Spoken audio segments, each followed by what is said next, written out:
fucking yes me, 'cause we stay all late, and I'm wide awake, I'm not coming home tonight, so the next time, when I'm borderline, I'll read you this note, I'm not coming home tonight.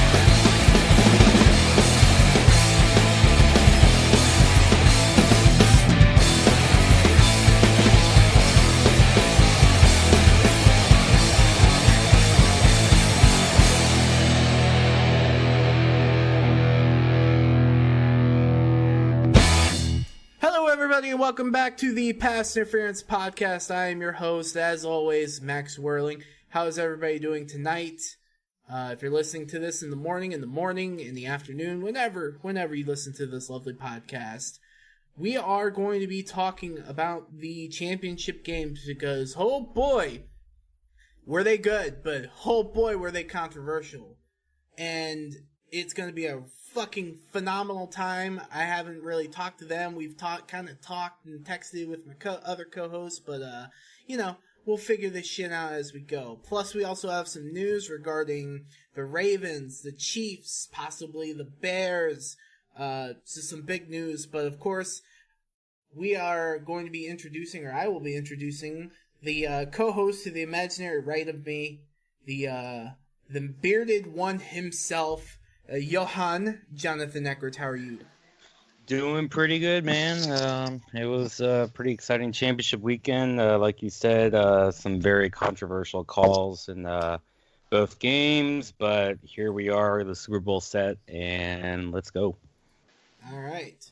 And joining me to the left, as always, he is the epitome of a chef's man and of just a chef in general. He is Bronson Pompilio. How are you tonight, sir? I'm good, man. I'm just sadly, but also very happily looking forward to the off season already. Chuck Pagano got my hype rolling today when he kind of came out and said, I have no intention of being a head coach again. Mm-hmm. And that he's in it to make this defense the greatest defense that's ever seen the earth. So it's kind of good to Chicago to feel a sense of stability, and hell, maybe Chuck will ride this thing out. So I got a hell of a DC, that's for sure. Yeah, so we'll see how that goes, man. His words wreak havoc, so we'll see if he can.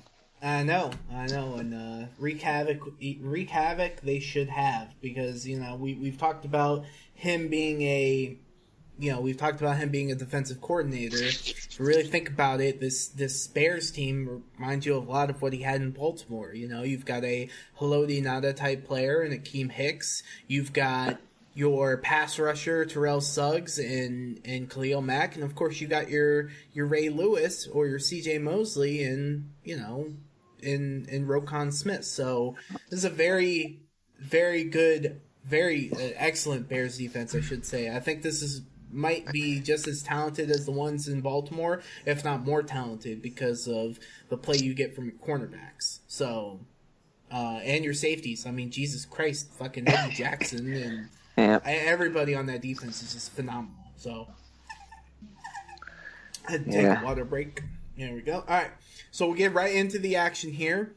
We've got, of course, the first game that we have, which is the NFC Championship game. LA Rams going into the New Orleans Saints. And right from the get-go, guys, it looked like it was all Saints. The first quarter and a half, New Orleans is going in there, and they drive, they get an interception, they just the Rams can't get anything done, and before you know it, 13-0 Saints. Saints are just cruising, marching down the field, doing Saint stuff, right? And then all of a sudden, I don't know what happened. They just started letting up off the gas too early, I think, because all of a sudden the Rams, they brought it back, and towards the half, they get that touchdown, 13-10 at halftime, and then third quarter hits, stop them again, touchdown Saints, touchdown Rams. Both teams are stopping each other now. Now they're trading field goals. And then the worst, I think, ever defensive pass interference I think I have ever seen in my entire life. It's funny because I think Samantha had said, my wife had asked me a long time ago, she's like, what's the worst defensive interference you've called? I'm like, this was a couple months ago. I was like, I can't think of any. They're all pretty bad. No, this was definitively the worst defensive pass interference call I think I've ever seen that has been missed in the entirety of sports. I don't know how you guys feel about it, but it was awful. Yeah. I mean, I'll take it back a few plays before that even happened. The moment it was 1st and 10 and there was 1:30 left, I think. And when the Saints threw the ball on 1st down and it was incomplete, I knew they were going to lose the game. It was one of the dumbest things I think I'd ever seen. And after doing something like that, so they should have just run the ball on 1st and 2nd down, taken the yards, and then gone from there. And then you're giving the ball back to the Rams with seconds left on the clock, And so, granted, it was probably one of the worst calls ever, but there were so many other calls or decisions made on New Orleans side of the ball that was just terrible. I mean, when they got that interception, didn't they inside the 20? Didn't they go for it on 4th down instead of kicking a field goal? So there was just some things where it was just super questionable throughout. Yeah, it's one of those things where I think a lot of people will question I think the officiating and the officiating, we'll get to the other part of the officiating in the other games, but I think the officiating in this was horrendous, so to speak. I mean, people brought up plays of New Orleans and they had, blatant face masks, they had blatant no calls, blatant delay of games that weren't called, stuff like that. I mean, it was just officiating terrible all around.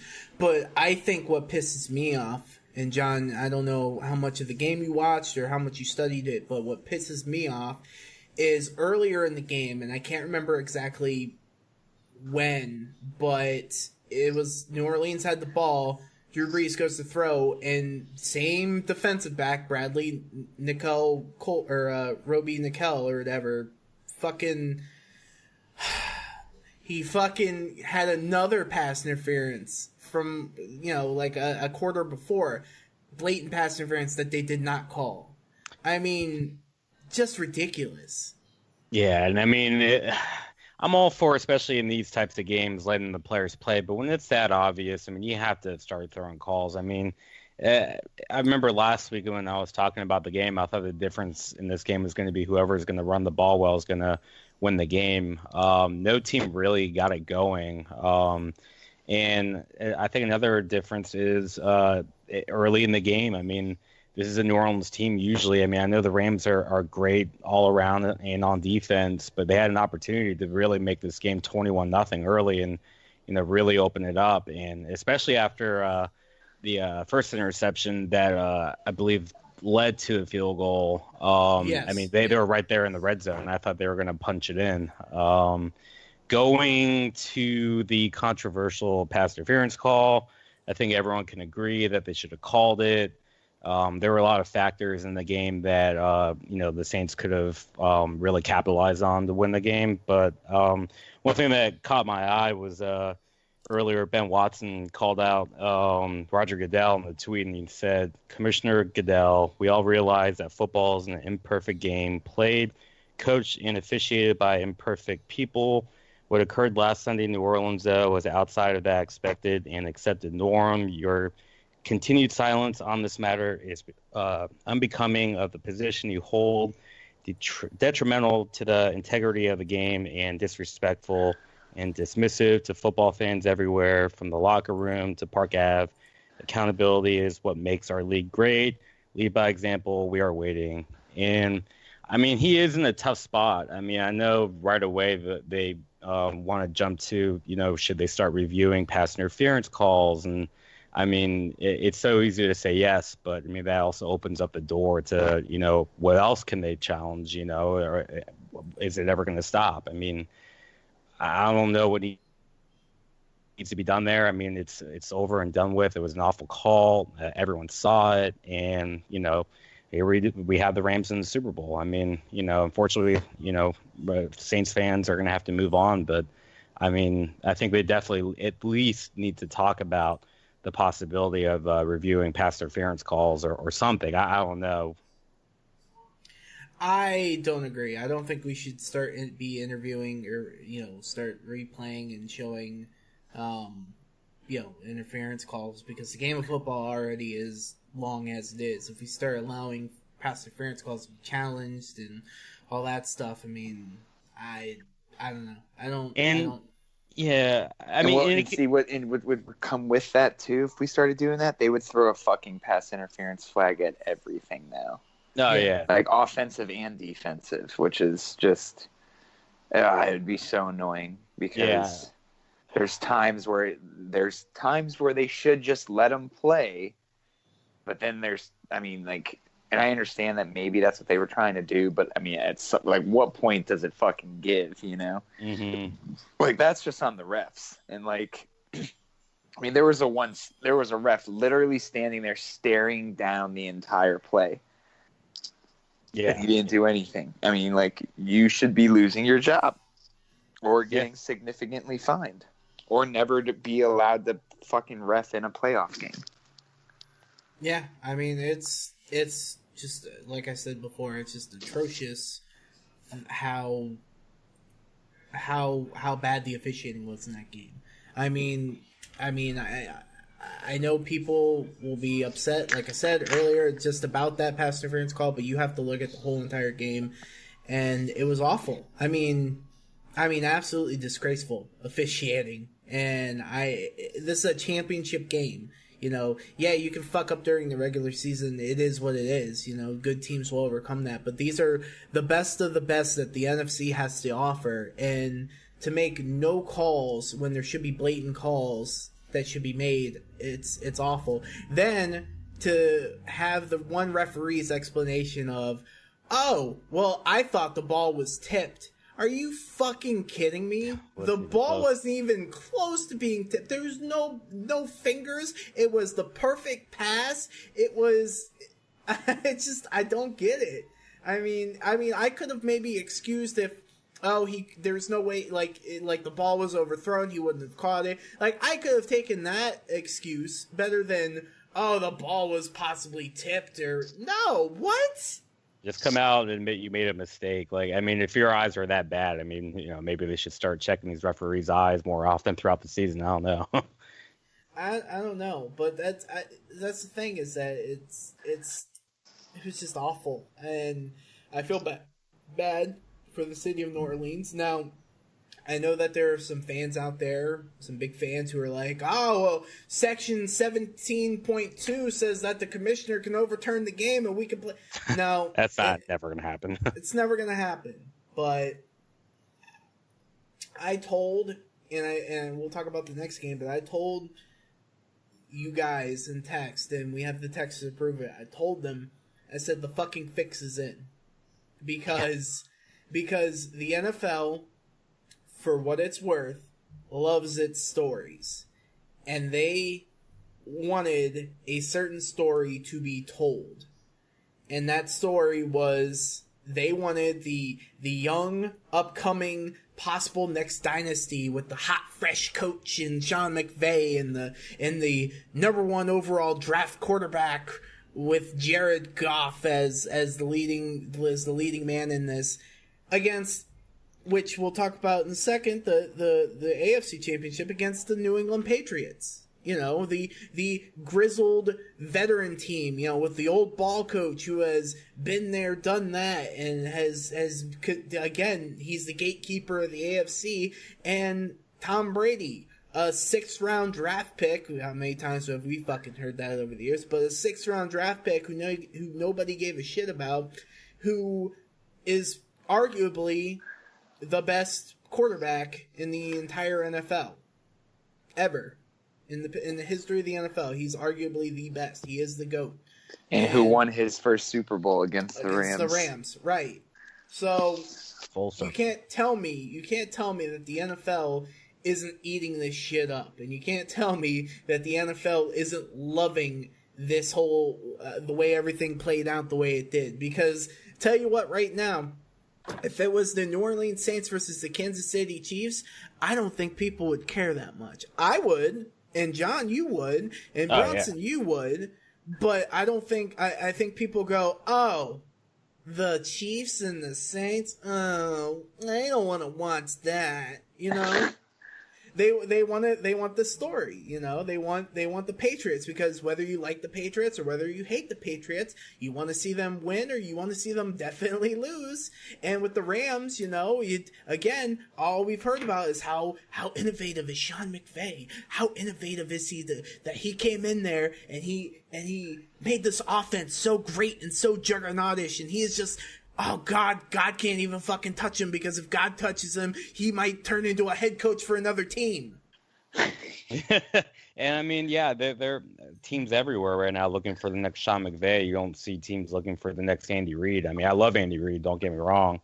And you know, no one's really going out there to look for the next Sean Payton. It's all we got to find the next Sean McVay. You know, we got to find the next young offensive genius, and you know that in that sense I could definitely see it. Yeah, and you know, I mean to Bronson's credit, you can arguably say the Bears did find their Andy Reid in Matt Nagy. So and hell, even the Eagles found their Andy Reid and Doug Peterson. So you know, it's just incredible to think that we're in this day and age where, again, the NFL should be better, should be so much better than they are, and they're not. And it's frustrating, and it's so frustrating. And like I said, I feel bad for the city of New Orleans, because they had their season robbed. Again. Yeah. Again. How bad, and that's a serious conversation, how bad is it, by the way, that you're a Saints fan and you had to deal with the Minneapolis miracle last year, the mini miracle from last year, and now you have to deal with this shit this year? Like, how much of that does it hurt? No, they should start changing their song to "The Saints Get Robbed Again" instead of "The Saints Come Marching In." Dude, it's crazy. It's just really fucking crazy. Like, I feel bad for whoever they have to go up against in that NFC Championship next year. because the third time's a charm, and the Saints are just gonna like fucking just freaking go batshit. Watch it be my Bears. Yeah. And I just get like shit into oblivion. Yeah. Like they fucking like all of a sudden Bounty Gate 2019 happens. Like it's kill them all. We don't care. We've seen it all. Or we're naming the damn Super Bowl. I don't give a shit. Anybody seen the picture or the meme or video on Facebook of it's from The Longest Yard, but it's like what the Saints are gonna do next year, and it's Adam Sandler throwing the ball into the referee's nuts. Would not be surprised if the Saints do that next year. If they play the same officiating crew, why not? Oh my God. No, that officiating crew should never be allowed to officiate with each other ever again. I agree, but the sad thing is, isn't one of these officiating crews going to be for the Super Bowl, right? They usually pick one of the two from the championship games, or am I wrong there? I don't know who the officiating crew is going to be for the. Really hope it's not. I think it's divvied up. Like, you get this game, you get this game. Yeah, I don't these think guys get the Super Bowl. Yeah, I don't think. Thank God, there's hope. I think. Let's see, Super Bowl. I'll look it up here real quick. Super Bowl officiating. I miss Gene Steratore when he was a ref. Yeah. Right? Never thought I'd say that. And is Ed Hockley still in the? Yeah, he still is. Yeah. All right, John. Why Perry. is that man doing the Super Bowl? The Seriously. playoffs. Where was he? I don't know. Everyone loves his guns. All right, John Perry is the lead officiator. He is in his 12th season as the referee. He's followed by Fred Bryan, Edgar Camp, and Eugene Hall. And they're all going to officiate their first Super Bowl. Not John Perry, but those three right there. So they have some big fucking juice. Yeah, and then they have title game veterans such as Jeff Bergman, Steve Zimmer, and Terrence Miles. I think I've heard of all of them before. So yeah, that's crazy. Let's see, his officiating for Instagram, all won by LA. Oh, okay. So who is Perry? John Perry. John Perry, who is the lead judge or lead ref, has officiated in 7 games featuring the Rams, all won by LA, including the Rams' wildcard win over Dallas. That doesn't make sense. Not wildcard, divisional. So he knows when to throw all the flags. Yeah, exactly. So, all right, so that's how we know. So it's definitely not the same refereeing crew. Thank fucking God. Yeah, thank you. Thank you, Jeebus. So, something interesting I want to tell you guys before we move on to the next game. So I downloaded the game, or not the game, but the podcast from last week, and I made a video of it. And I was going to upload it, and I forgot, so I was like, okay, today I'm going to upload it. So I went to go upload it, and then it was like, oh, you can't upload it because it's too long, and here's how you verify. I found out that none of our podcasts from, like, previous times have been uploaded because I didn't do a simple thing as going into the thing and verifying it with just a simple, like, 6-digit code. On YouTube. On YouTube. Oh, okay. So we're fine, like on other sites, but for the longest time I was like, isn't this supposed to upload to YouTube? I don't understand. Now I understand. So now we know. So, I'm seeing your post, John, on Facebook about the Underquaker. All right. So we move on from that game. By the way, too. Well, actually, before we move on to that, because we talked about the bad pass interference call, but Dante Fowler, fucking amazing spin move that he put on. I don't know who that was. I think that was whoever the Ramczyk, I think, is the right tackle. Just absolutely incredible to get to lead to that interception. Drew Brees shouldn't have never thrown that pass, but I get where he's coming from. You know, don't take a sack, try to put whatever up. But what a beautiful spin move by Dante Fowler. What a great move by the Rams to pick him up. They don't pick him up. I don't think they make that play. You know, and then the 2 field goals by Zerline. The first field goal to tie the game to send to overtime. I thought that shit was going wide. Yeah. I mean, John, you said it. You're like you were in your house fucking screaming, "He fucking missed it!" Yeah. Like I was doing the same. Like out of nowhere. Dude, it was like, I think Troy Aikman said it best. It looked like he was Tiger Woods or whatever. And he fucking had his draw game on because, man, that shit went right and then curved left. And I was like, did he recently watch the movie Wanted? Like, did he just curve a bullet? Like, and then, of course, the 57-yard field goal. I mean, that shit would have been good from 70. Yeah, I mean, he put everything into that kick. Man's got a steel boot. Yeah, somebody should have checked his cleats after the game. Yeah, Jesus. I mean, Jesus Christ. Yeah, I know. 57 yards, and he made it look like it was a 20-yarder. Like it was nothing. Absolutely ridiculous. So, all right, we're done with that game, right? Nobody else wants to talk about anything else. All right, second game, of course, the AFC Championship game was the New England Patriots going into Arrowhead Stadium to face off against the Kansas City Chiefs. It was balls cold. We looked it up. I think it was like 18 degrees with a real temperature of 4 or something. Could have been colder, too. It was actually a little warmer than they expected, I think. Yeah, and it was supposed to, I think, snow, if I'm not mistaken. It was supposed to snow a lot more. But, this is I mean, I watched this game entirely, thank God. The other game I only watched the second half because I was sleeping, but this game I watched entirely because I was at work, and this was a great game. It ended up being a great game. I mean, it starts off with, realistically, the Chiefs not being able to do anything. I mean, just awful for the first half of the game. I mean, the Chiefs, every time... And I don't know what it was, Bronson. Do you think with Mahomes, do you think it was nerves? Do you think the cold was affecting him? Like, what was going on with the Chiefs' offense? Because he could not make a pass to save his life. Probably nerves. I mean, it's a big deal, man. And I mean, he's only got 2 games in the playoffs and under his belt, so, and he won 1, lost 1, and I mean, it's that's not an easy thing to do. I mean. And that stadium was probably louder than it's ever been, which is probably like also like distracting. Mm-hmm. And you gotta kind of like look across the field and be like, "That's Tom Brady." Yeah. Yeah. What do I do?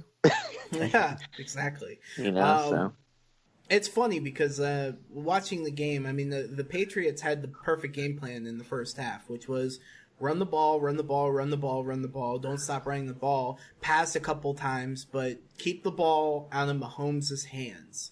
And, you know, you look at their time of possession throughout the whole thing. I'm pulling up the stats. Yeah, I got it right here. 43-59 for the Patriots and 20-53 for Kansas City.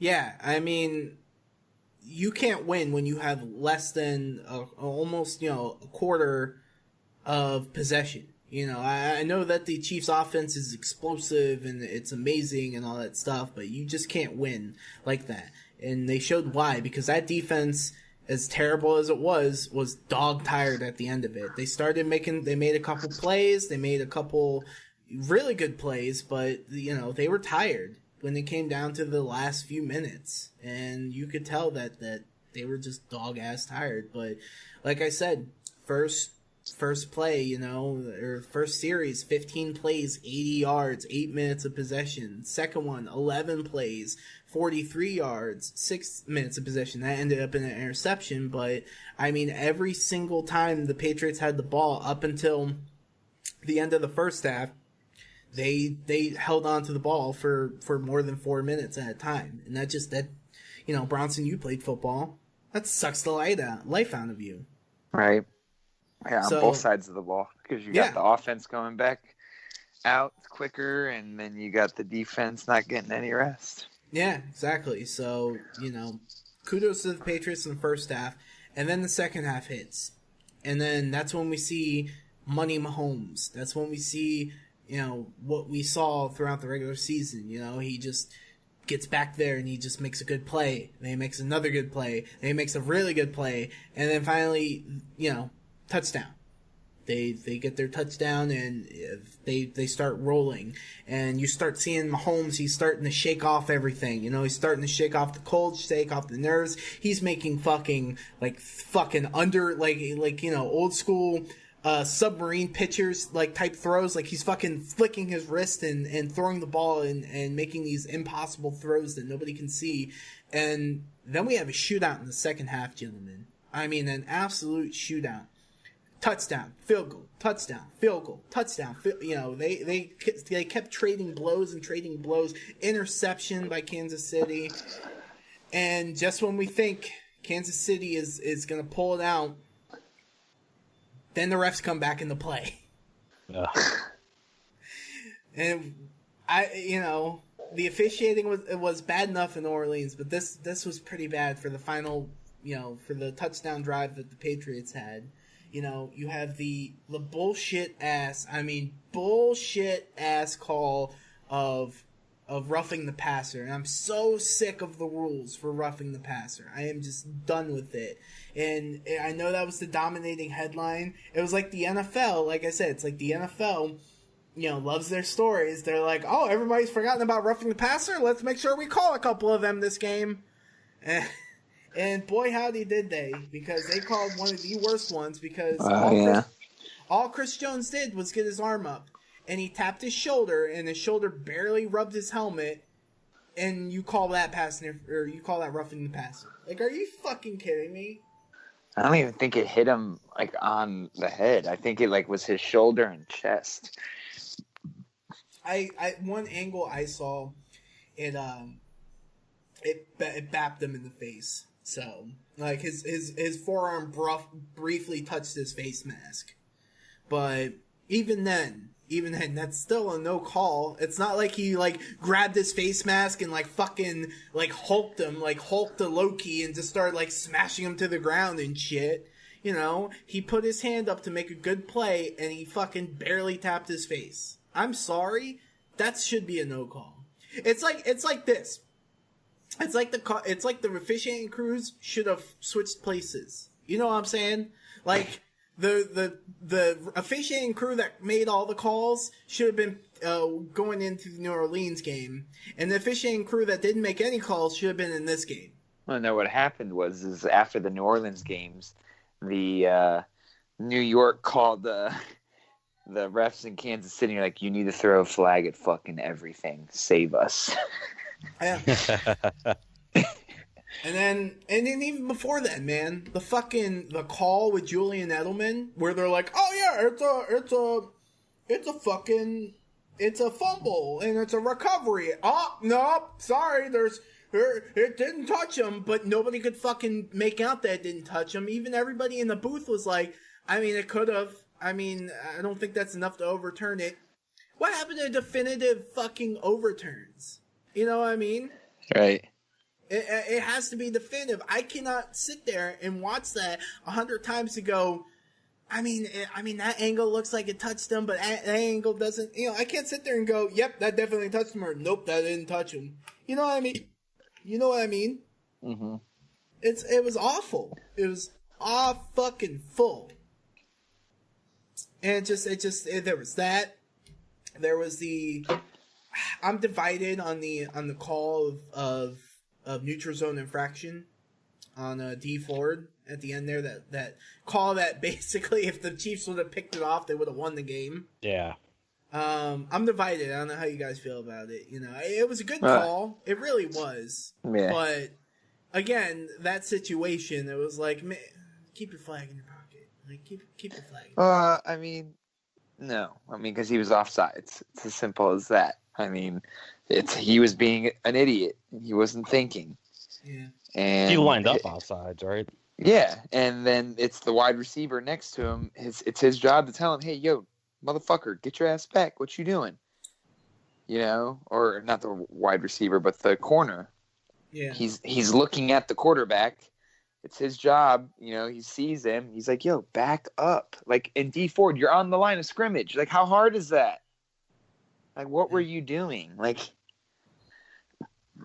it's just like, that's on them. I mean, whether or not the refs threw the flag, I mean, that's literally, I mean, that's on them. It's a touchy subject, but it's one of those things where it's like, I don't know. I want to see, because the one camera angle saw, it looked like his hand was offside. It's not his whole body, but his hand. But I'm sure that's it. That's it. I know, but I'm sure if we had a more direct camera view, like a camera that was directly in between the offensive line and the defensive line, I'm sure he was way offsides. Like, he was completely offsides. He was all up in that neutral zone, man. Yeah. And, yeah. I mean, that's literally, he got caught. I mean, it wasn't like they called it before the play was, you know, whatever. It was, they gave him all the time in the world to pull back. And he did. I mean, and then they called it after the play. Yeah. So. Yeah, absolutely. So, I will say this too. It was a great game, and you gotta give it to Mahomes too, because he definitely. A lot of people were shitting on him. I know a guy who, you know, went to Texas Tech and shits on Mahomes all the time because, you know, he was from Texas Tech and all that stuff, whatever. But it was a valiant effort by Mahomes, and especially to drive down the field the way he did and get those plays to put his team in position to kick that field goal. It was good. It was good. I liked what I saw on Mahomes. in the second half. The first half, he looked absolutely awful. He didn't look like the quarterback who we knew, who we grew to love. But second half, Mahomes is the Mahomes that, I love to see. And yeah, this is a team that is on the cusp. I know a lot of people said, and I don't know how you guys feel about it, but this is a team that maybe was a year too early. Yeah. Yeah, I mean, it's just too much momentum too fast for 1 year. Yeah. John, you have the same sentiment? Yeah, I can definitely agree there. I mean, it's like you said. I mean, a lot of people want to point fingers at Mahomes, but I mean, let's not forget. I mean, this guy, just came in here and is most likely going to be the MVP, and he was getting the whole offense was getting shut out in the first half, and he came back, and the fact that they only lost in overtime, 37-31, when they only had the ball for 20 minutes. I mean, I think that's very impressive. I mean, they could have easily been blown out, but I mean, Mahomes just showed that he hasn't quit in him. Yeah, and then of course the Patriots in the overtime they get the ball. They second time too. We got 2 overtime games in both the NFC Championship and the AFC Championship. First time it's ever happened in league history. And yeah, Patriots get the ball and they just again what we talked about before. That team was dog ass tired, and Patriots just they explored the weaknesses of that defense. So I know we shit on Gronk. Or we shat on Gronk earlier in the season, but anybody else have this feeling that because even though Gronk didn't have the best year statistically, that it was calculated by Bill Belichick? And what I mean by that is this is a guy who hasn't been healthy for the past couple years. This is a guy who's missed playoff times, and now he's healthy for the playoffs, and he has just been Gronk. Like he's old school Gronk, you throw the ball up there, I got it, no problem. And he is 100% healthy going into the Super Bowl. Anybody else have the feeling that it was calculated move by Bill Belichick to just kind of, hey, take a back seat a little bit? Yeah, maybe. I mean, he's the man. I mean, Belichick knows what the fuck he's doing. Wouldn't be surprised if Gronk ends up being like the MVP of the Super Bowl. Yeah. I mean, and there's rumors that he's going to retire. Yeah, can I just literally? I keep saying this. With how everything's turning out, you don't think still that Belichick, Brady, and Gronk are going to retire after this? Yeah, I mean, absolutely. I think there's a strong path. If they win, I don't foresee why they shouldn't stay. You know what I mean? I don't see why they would want to stay another year. They've done it all. Literally, they've done it all. Yeah, They beat the team where it all began. The cheating and yada, yada, yada. Fuck. It's just crazy to think. I mean, I don't care what Brady says. You're not playing till you're fucking 45. And the amount of times, too, that they, I don't know if you saw, all, the mic'd up shit on, the sidelines, but everyone keeps telling Brady, you're too old, to, rev him up or whatever. Mm-hmm. And you look at it and you're like, all right, well, all the players are, making fun of it, and it's kind of reaching its point. What are they going to say next year, if they win this, what are you going to say next year? We're all going to say the same thing, and it's going to eventually blow up in your face, and you're going to make us right. So, why wouldn't you just retire? I'm just telling you, it's feeling like the McDaniels era is about to start, and they're going to come out gracefully. I can see, the press conference now with Belichick in the middle, Brady on his right, and Gronk on his left, and all of them are going to be yeah, we're out. Yeah. A Hall of Fame inductee class just left. Can you imagine that Hall of Fame class? No, I know. Yeah. I know. Yeah. Absolutely. So, here's what I have to say about all that stuff too. Is watching the game and you watch it more and more.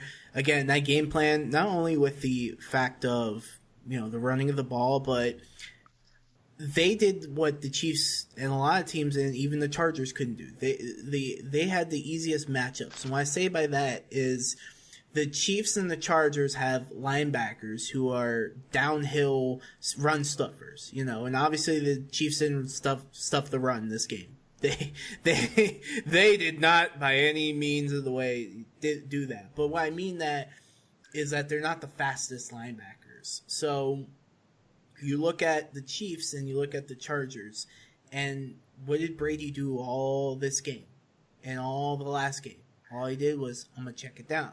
I'm gonna throw a little 5-yard pass, a little 7-yard pass, a little 2-yard pass, a little screen here, a little check down here. It was a great fucking game plan.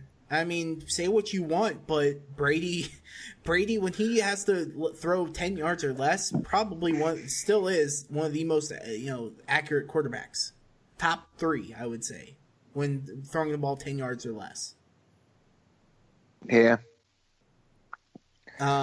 Otherwise, I mean, you saw a couple deep shots he did take. He was off. I mean, it wasn't like, he's kind of off. No, he was off. Either they floated or they just didn't look good. And I don't think he could throw the ball deep anymore, which is fine. You don't need him to throw the ball deep anymore.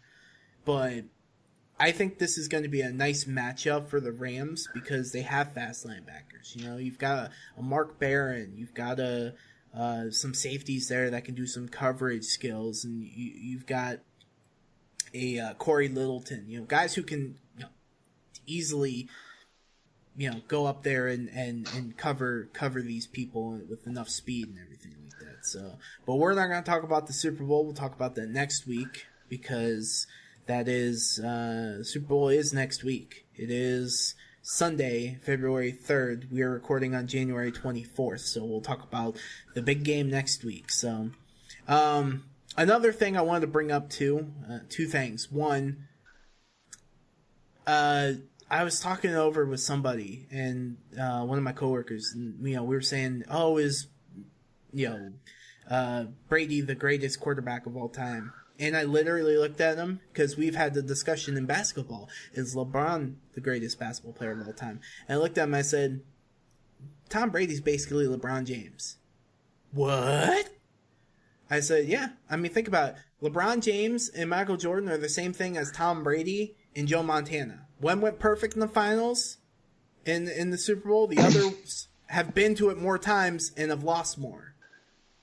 One is considered, the perfect whatever, and the other ones have had bad games. You know what I'm saying? Yeah. I could see it, yeah. I mean, they're the same arguments that could be said. This is Tom Brady's 9th Super Bowl. Y'all realize that? This is his 9th Super Bowl. I don't think we'll ever see that ever again, honestly. No, because not in the salary cap era. I mean, it was crazy to think about when it was the 70s, when it was the Dallas Cowboys and the fucking Pittsburgh Steelers multiple Super Bowls in a row. It's almost impossible. Even the Buffalo Bills, making 4 Super Bowls in a row. That's incredible in of itself. But this is Tom Brady's 9th Super Bowl. Just for comparison's sake, just for argument's sake, right? I'm gonna look up LeBron James right now. And I'm going to look up his career.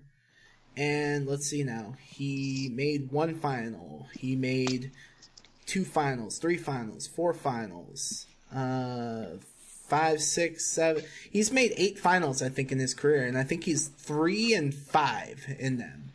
Brady's 5-3.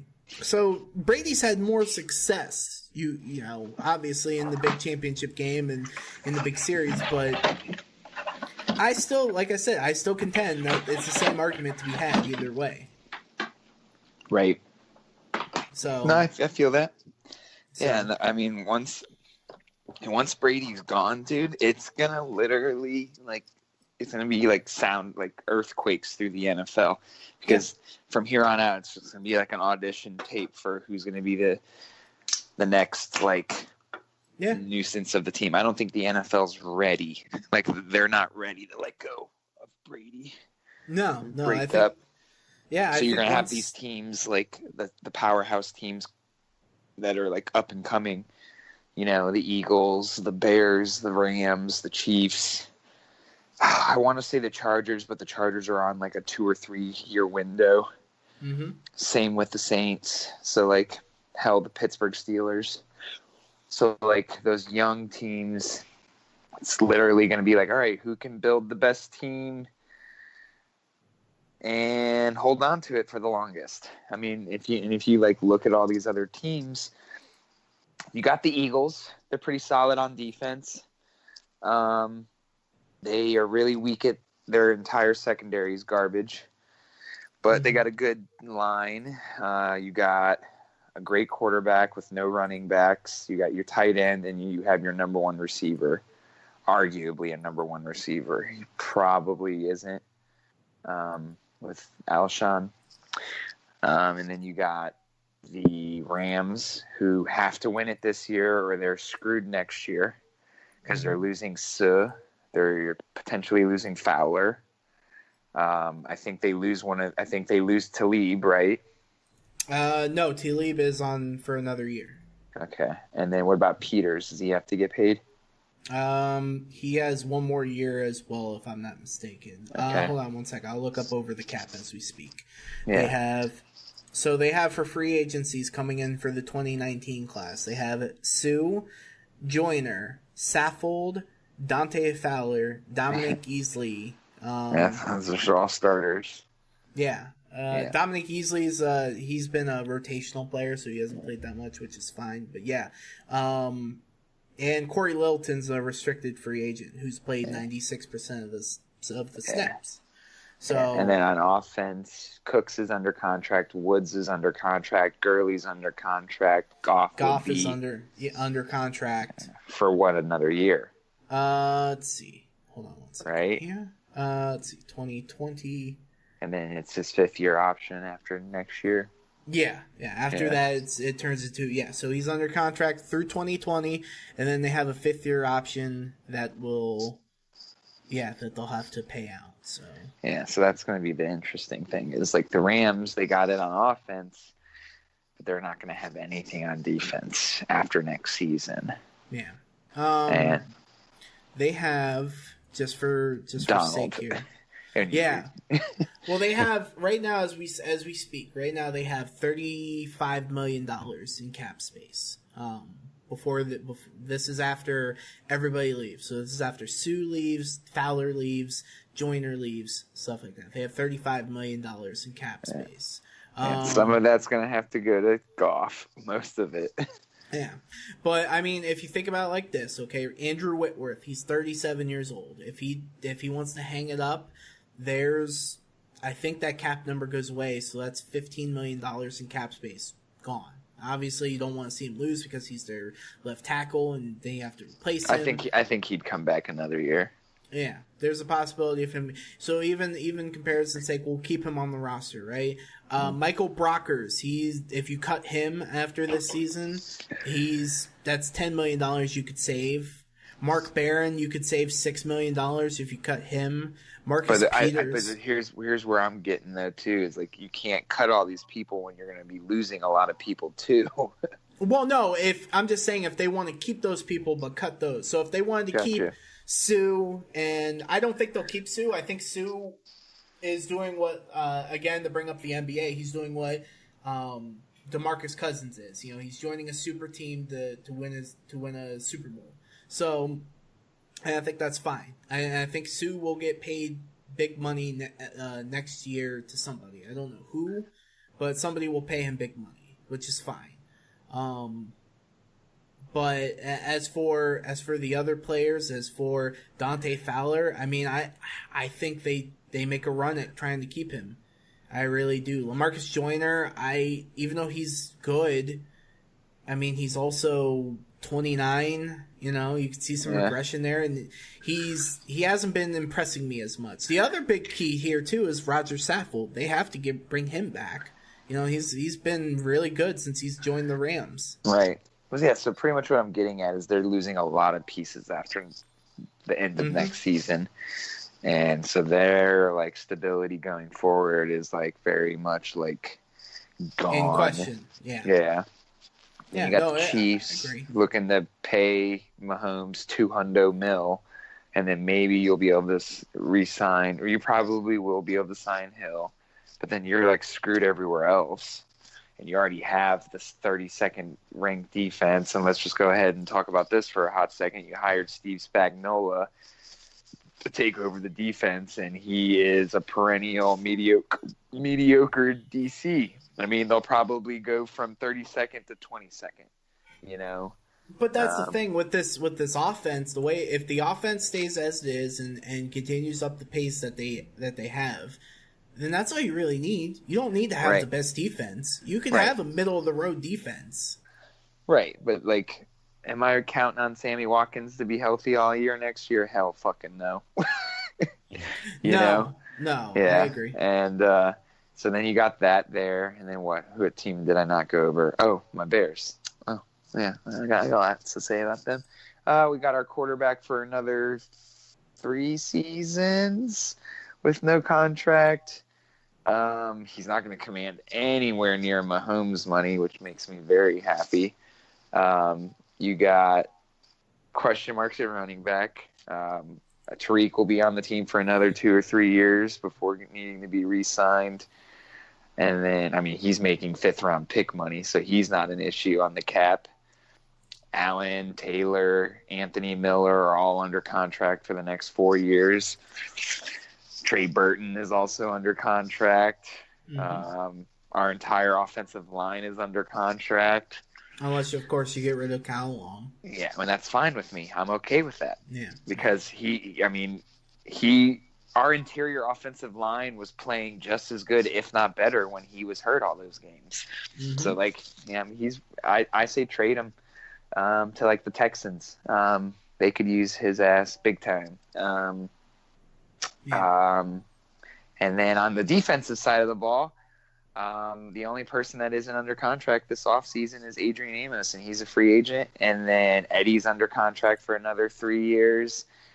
Danny Trevathan's under contract for another 2 or 3. Roquan's on contract for another 4. Hakeem's under contract for another 3.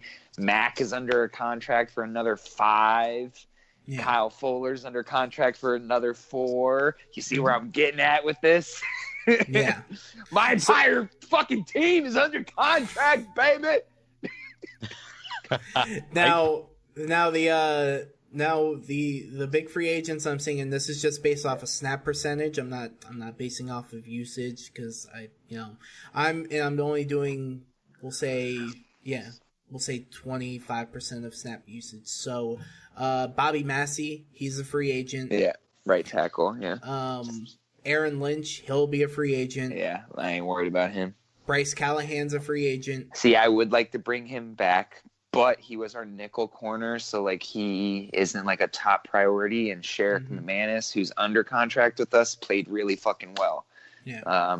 Those last 4 games or whatever it ended up being.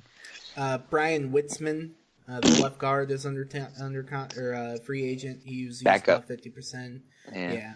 Well, it's always nice to have that backup, Yeah. I'm just saying these are guys who, Yeah, these guys that were used, like our backup offensive linemen, were like on like a lot of our offensive plays, like with touchdowns and shit. Yeah. Pat O'Donnell, he's a free agent, which they can. Yeah. Fuck him. He's a goddamn punter. Yeah, bring me some king into my life. Anyways, so what I'm getting at is that you guys are set up pretty well. I mean, this year you don't have to worry about cap space necessarily because you've got re-sign a guy or two, and you've got $14 million in cap space. So I mean, you're not working with the most, but you're not hurting. Well, I think we'll get rid of Kyle, and I think that's like another 7. It's where is he? 6.5, I think. Hold on. 5.5. $5.5 million. And then Deion Sims will be gone, and he'll be another 6. That's 6. Yep. Yeah. So there. I mean, you're not hurting. Absolutely. Yeah. What is hurting you is Cody Parkey, but Yeah. Well, I think we're gonna take that cap hit. Yeah. I mean, we're gonna subtract 3.5. It's it'd be 1.125. So okay. So whatever number. So we'll just say for instead of Kyle Long saving you 5.5, it'll save you 4.4. Yeah. So that puts us like at 24, 25. Yeah, that puts you in about $24 million. Yeah. So, and I mean that's pretty That's much if we make no other moves. Yeah. Yeah. I mean, and you could sign a guy here, keep a guy there, stuff like that. So yeah, you guys are fine. Since we're on the topic, John, we'll look at your team really quickly. Doom. No, actually, No, it's not Doom. It's actually really good. But I will say this: the big issue that you guys are going to have to face, you're going to get all that 30. What I think you get like 30 million back with Joe, and then immediately have to be faced with, all right, do we bring back Weddle? Do we bring back Suggs? What are we going to pay CJ Mosley? Does CJ agree to the contract extension that we get him? Because that's what you ideally want him to do. Or are we going to franchise him at, 12 or 13 million? But here's what John's got working with him that's great, is that, if they cut Joe Flacco or trade him, whatever the case may be, they save $10.5 million right there. They already have $28 million in cap space. If they did nothing, and I say absolutely nothing whatsoever, 2020, you guys have $97 million in cap space. Yeah. Yes, and you know what's great about that is you're not going to have John Harbaugh as your coach. Even though, yeah, dude, I'm telling really you, takes next extensions are just a means to an end. Unless that coach just won a fucking Super Bowl and got an extension, 9 out of 10 times the extensions are used as a way to restructure a deal to where you can get rid of them with no loss. If that does happen, I think it will be mainly because they failed with Lamar Jackson. Yep.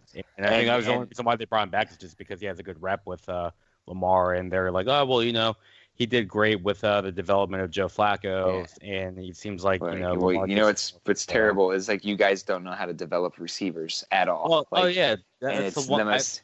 at what point does that come down on your head coach? Like, you can't bring in anyone to develop this position. Like, what the fuck?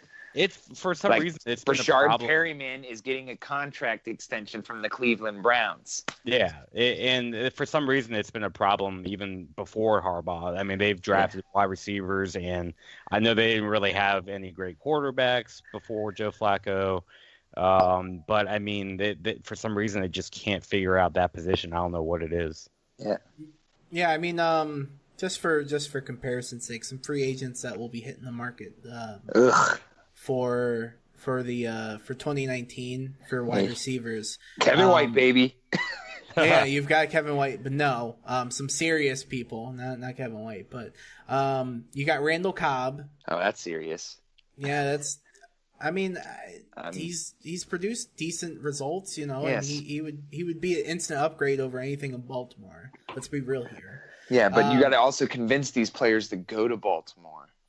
I think I think Randall Cobb would be willing to go. I think he would want to get under the shadow of Aaron Rodgers and prove he can be the number one. And that's the thing with Randall Cobb. Randall Cobb, I think, wants to be a number one.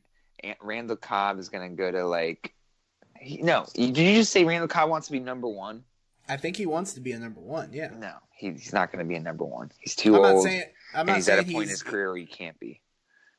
He's going to go to the Texans. He'll play slot receiver over there, and they will bide their time while Demaryius Thomas rehabs, and it'll be him and DeAndre. No. Okay. Sorry. Okay, go to the next one. Golden Tate. That's a strong possibility. Yeah. You know what? He will go to Baltimore because it's the 32-year-old receiver that goes to Baltimore every year. Next. Okay. Savage. Ryan Grant, which I'm not too fond of. Jermaine Kearse, Cordero Patterson, good returner. Yeah, the best returner ever. Yeah. Oh, it was so annoying. I hate to say it, Cole Beasley, but that's not that's not happening. Somebody I'd love for you to go after if he makes it to free agency, Adam Humphries. I would love for you guys go after Adam Humphries. 26 years old. I have liked him, yeah. He's a smaller guy, but he has shown good pass when he has played. He has shown good pass acumen. He has shown good route running, so I would love for you to Yeah. go after him. I have a hard time Bruce Arians is going to let probably arguably the most consistent receiver and underutilized receiver on that team go. If they lose Deshaun Jackson, they're definitely not going to let him go. Yeah, that's the thing. I mean, you got to think about that too, John, is Deshaun Jackson, baby. Another 32-year-old receiver. Too big of an ego. I don't know, man. Yep. Maybe Devin Funchess. Jeez. Yeah. Dude, the receiver, it's not good. Back. No. Like it's not good. The receiver market is not good. DHB could want to come back and DHB might want to come back home. Darius Hayward Bay. Yeah. It's just real bad. It's just a real bad situation. Yeah. I mean, you're gonna have to sink that money into that defense, like you guys always do. Like, I mean, you got to decide on Terrell Suggs. So if he comes back on a 2-year deal, let's say it's $10 or $12 million, you got that there. Then what do you do with Weddle? You got. I think Tony Jefferson. Isn't he gone too? No, he's still under contract, I think. Yeah, he's still under contract. Yeah. Okay. Here's Baltimore's free agents, okay? I'm pulling it up. Which Pro Bowl lineman is it this year? All right, their free agents are as follows: Terrell Suggs, John Brown, and then fuck John Brown. C.J. Mosley, Brent Urban, Robert Griffin III, Max Williams, Ty Montgomery, which nobody cares about. Yeah. Zadarius Smith, Buck Allen, nobody cares about. Patrick Onwusar, which I think they'll keep. Yeah, definitely. He's a restricted free agent, so he's not necessarily going to go anywhere. But yeah, I mean, nothing really. Matt Skura, maybe. Yeah. Yeah. So you're going to have to give C.J. Mosley like a $50 million deal. Yeah. I mean, they had to do this with Brandon Williams last year. I mean, I think you got to bring him back. I know Suggs wants to come back. If he asks for too much, I mean, then they definitely have to bring Zadarius Smith back because, I mean, he can fill that role. I doubt Suggs will ask for much. I think it'll be like $5 or $6 million a year. Yeah, I definitely don't see them bringing Weddle back. I mean, Chuck Clark's pretty solid. I mean, if they want, they can move Anthony Levine over. I mean, he's a hell of a player. And he's young, so I mean, I know they want to use him more because every time he's on the field, he's a pretty big difference maker. So you're telling me the year after next, Max, they have $97 million? Yes, they have $97 million, and that's like, don't get me wrong, they have only 27 players on their contract, but that's, like I said, and the majority of that cap space is still dedicated to Joe Flacco. You know what's crazy is, so why didn't I know this 3 years ago? I would have shut up about John Harbaugh getting fired years ago. The Ravens are planning for that year to be their rebuilding year. You heard it here first. I wouldn't say rebuilding, but maybe... I would say rebuilding because it's going to be another failed year under John Harbaugh. He's going to get fired. They're going to bring in a new coach to have to develop Lamar and try to get his ass right on track.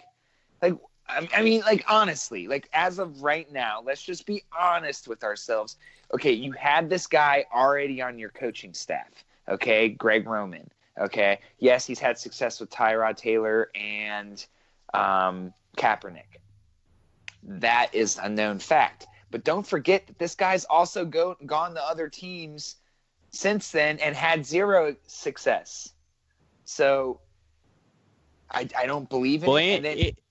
I'll let you finish. Well, I mean, and statistically speaking, I mean, yeah, he did great with Kaepernick and Tyrod. But if you look at the ranks, I mean, he was still the bottom part of that list. I mean, I think it was 29th ranked. And even with Kaepernick, I mean, they were 24. You look at your draft position, right? Mm-hmm. Okay, what, you guys were 18, 19, 20, 21? 20. No, they're in the low 20s, yeah. Okay, 22. Yeah. So you're 22. That's a solid spot to potentially draft a receiver. But do you guys even think about drafting a receiver again? You guys passed on Calvin Ridley Oh, I know. What the fuck, man? But do we have the same luck with wide receivers that we draft if we get him? That's the right. Well, that's the thing is that apparently, and that's the thing is there was rumors out there, and a lot of people heard them that would not. And you got to factor in this too. Ozzie Newsome is out as Baltimore's GM. I mean, he is completely out. So they've got He's a scout now, though. He's gonna be the most paid scout. Yeah, but even still, and that's fine. But even still, you've got technically a new voice in there in Eric DaCosta. Yeah, Eric DaCosta. Thank you. Who might see things differently? You know, who might say, "Hey, listen, you know, like there's a famous story out there, and it's public record that on Marlon Humphrey's pro day, that Ozzie Newsome had dinner with Marlon Humphreys, and he told him straight up that, hey, if you make it to our pick, I am going to draft you no matter what. Mm-hmm. He said that on his pro day with Calvin Ridley still sitting there, and he took him because that's. Are you talking about Hayden Hurst? Because Marlon Humphrey was last I'm year. sorry, you're right. I'm sorry, but you're right. I'm sorry, wrong, whatever. But that's my point. Is that Ozzie Newsome, I think, is hard headed. He sees, you know, he only sees like rather than seeing the big picture. I think he sees like, oh, okay, we need this, and so he was like, oh, tight end, we definitely need to pick up tight end slack. Even though you guys had Max Williams, you know, I think he was like, okay, well, we gotta pick up Hayden Hurst, we gotta pick up Mark Andrews, and we gotta get these guys in here. Oh shit, wide receiver, fuck. Willie Snead, come on. Like, yeah. So I think Eric DaCosta is going to come in there and he's going to have a different mindset. And I mean, the combine is going to be telling on where these wide receivers end up, because there are some wide receivers out there that are going to probably go higher than they should. But I think the 22nd in that area is the perfect spot for all the wide receivers. Right. There's going to be a bulk of wide receivers. Right, and I feel that, and like I'm just curious, like, do the Ravens take one? Do the receivers go right before the Ravens pick, and the Ravens don't feel comfortable with it, and they take like another tight end? Hope tight end again. Really? But like, yeah, I don't think tight end's even in the conversation this year. It was a fucking joke. I took it personally. I don't care. Don't even make that joke. But like it's just hard to imagine, okay? Like for me at least, I don't fucking see it, man. I don't see it. And let's say they don't fire him, right? Like DaCosta's already come out and said, I wanted to fire you. Okay? He literally said it.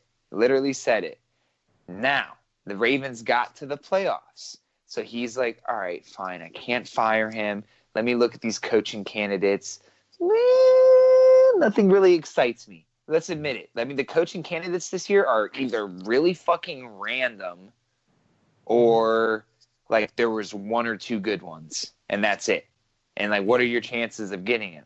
So like you hold on to your guy another year, you extend him, so you put in some gibberish in there. Like, hey, John, we're giving you the contract extension. This is going to take all the heat off of you. But if shit doesn't go well for us this upcoming season, you're gone, and we're not going to be able to, you know, we're going to put ourselves in a position so we don't have to pay money, you know? So you give him the extension, you fluff it up, and you make it look like 4 years, and it's just like, we're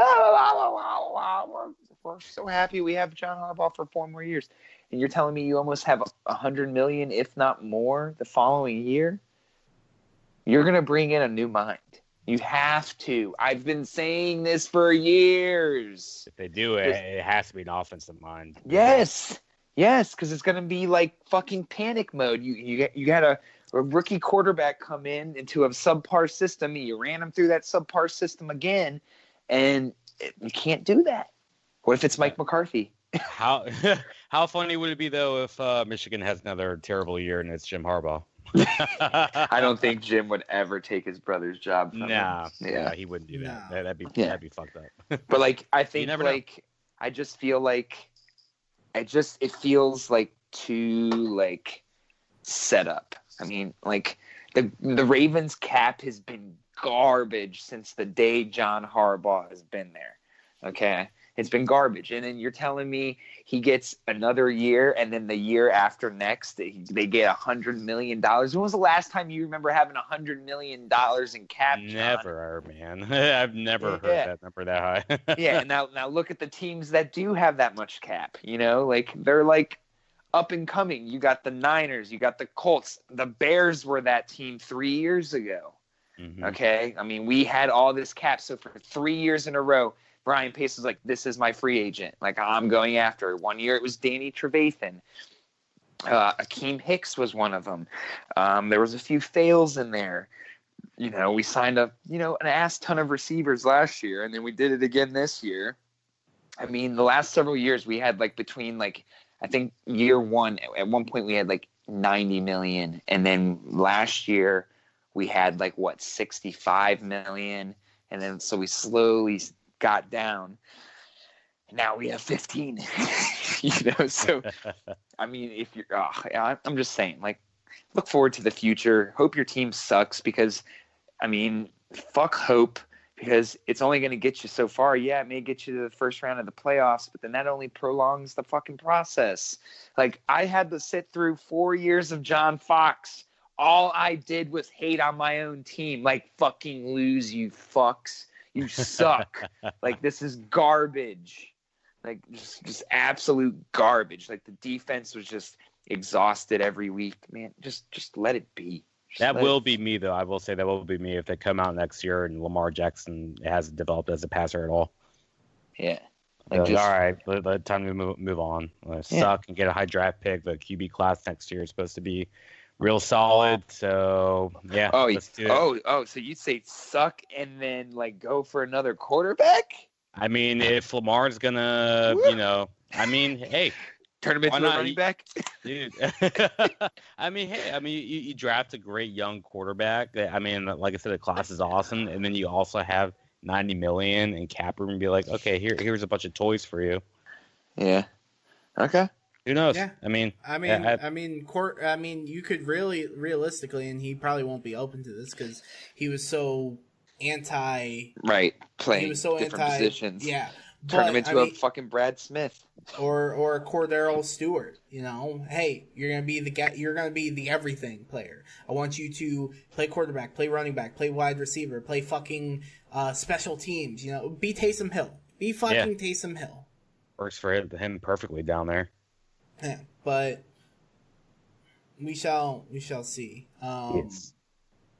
That was a little fun discussion there. Whew. Got my heart racing and everything like that. Yeah, take a nice little sip of H2O after that. Whew. Okay. Well, we are done with the talking of the stuff like that. We got to go on to news. Where are my news stories? So, as Bronson already said, there was, Jesus Christ, we basically talked about the news. Yeah. So the Chiefs fired their defensive coordinator, Bob Sutton, and probably for the best. I mean, you can't go around with this. God damn it, Bronson. What? What'd I do? Did you go to the bathroom? I don't know what you're talking about. Sorry, my flush lasted a little longer than I planned. I've been to that bathroom. I pissed in that toilet. I know that sound. That's the sound of a pisser. Anyway, so yeah, Bob Sutton gets fired. Bye-bye, Bob Sutton. And they bring in Steve Spagnuolo, who, I mean, he is, like what Brownson said, I mean, he can either finish in the top 10, which he has done previously, or he can finish in the top, or the last 10.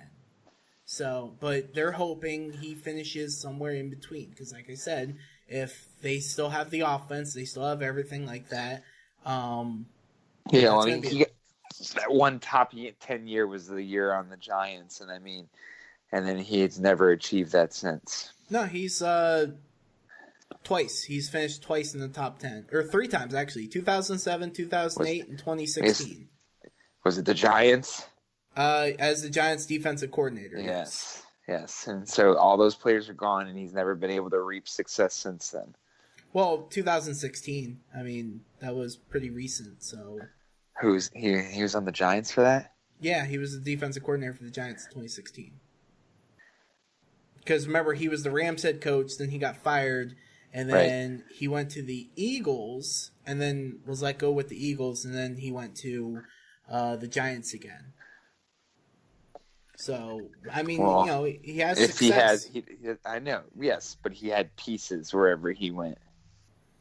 Well, the Chiefs, you're acting like the Chiefs don't have pieces. The Chiefs do have some pieces, but... Yeah, they have some dudes on their front seven. I mean, it's the fucking Jones guy, and then... Chris Jones, yeah, and then D Ford's a free agent, and Justin Houston's like 50.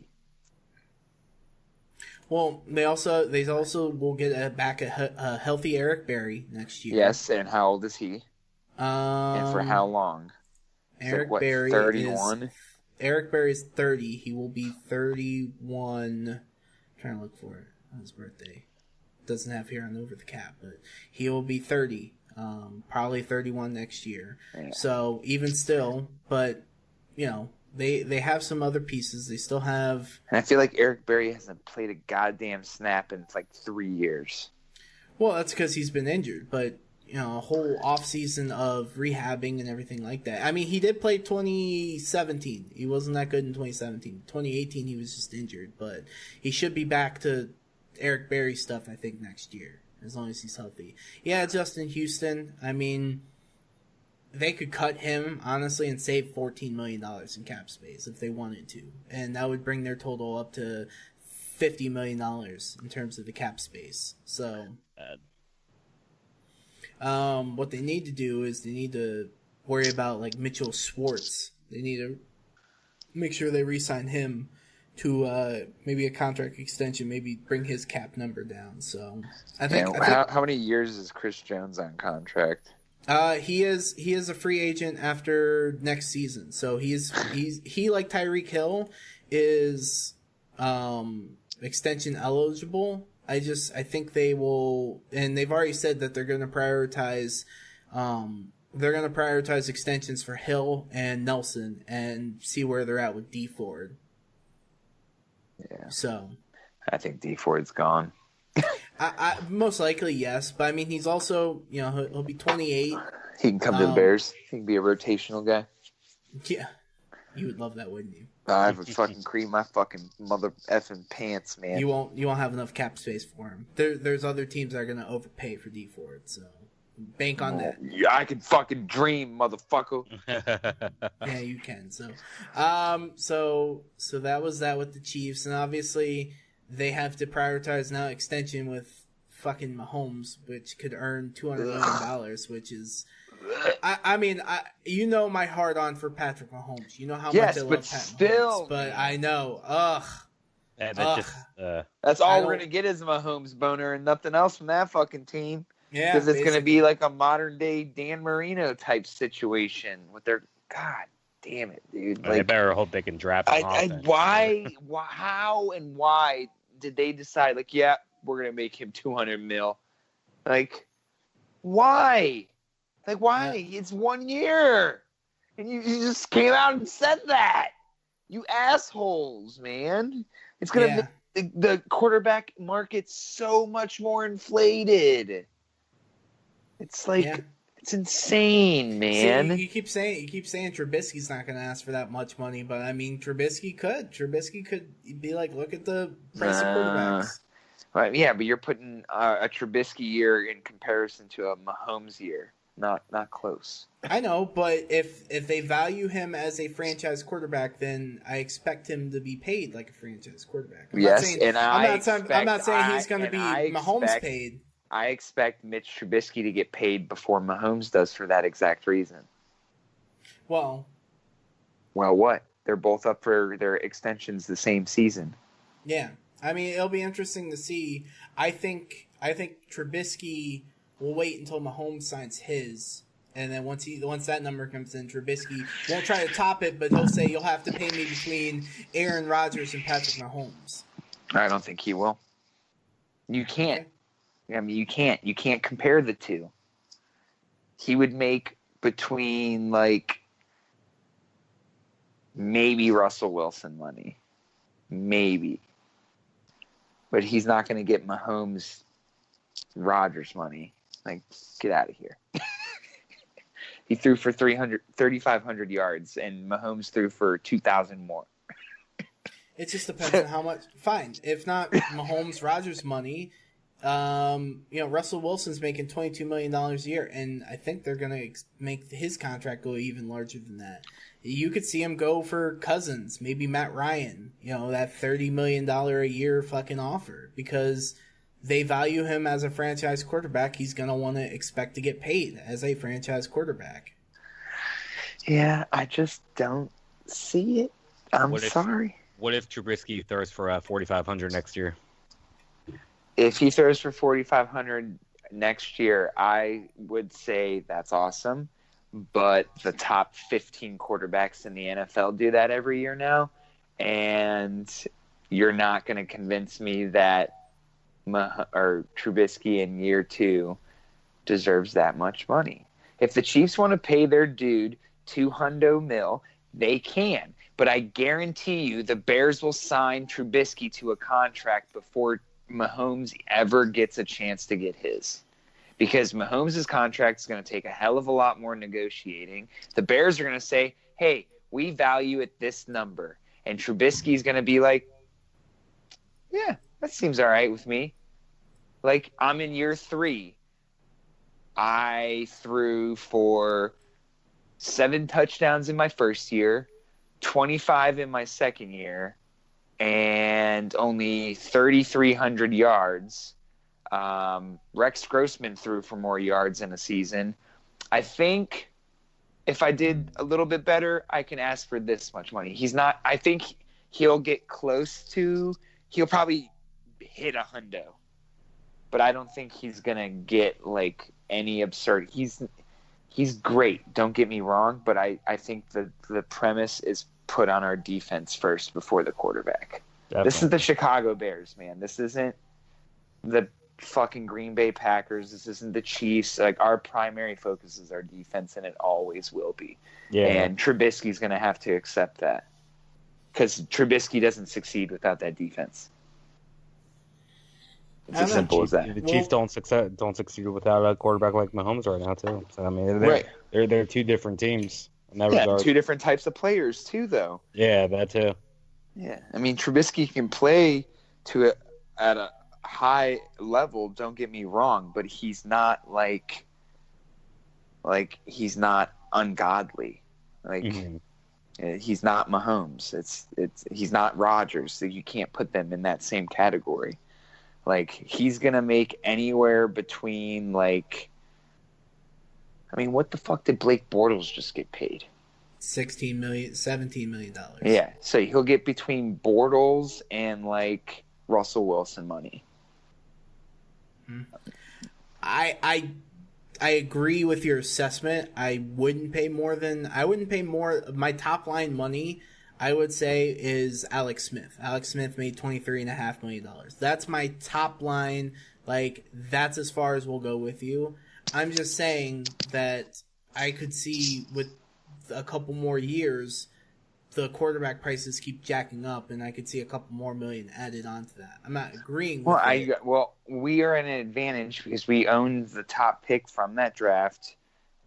I mean, we took that first quarterback in that draft. We are on the same timetable as Mahomes. Like, I guarantee you Mahomes will not sign a contract before Trubisky does, because Trubisky's contract is going to be a hell of a lot easier to negotiate, because it's going to be like, dude, this is a fair offer for what you've put on the table in your first 3 seasons.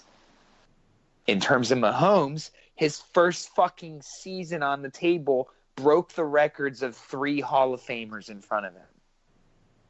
Okay? Like, you already set the standard.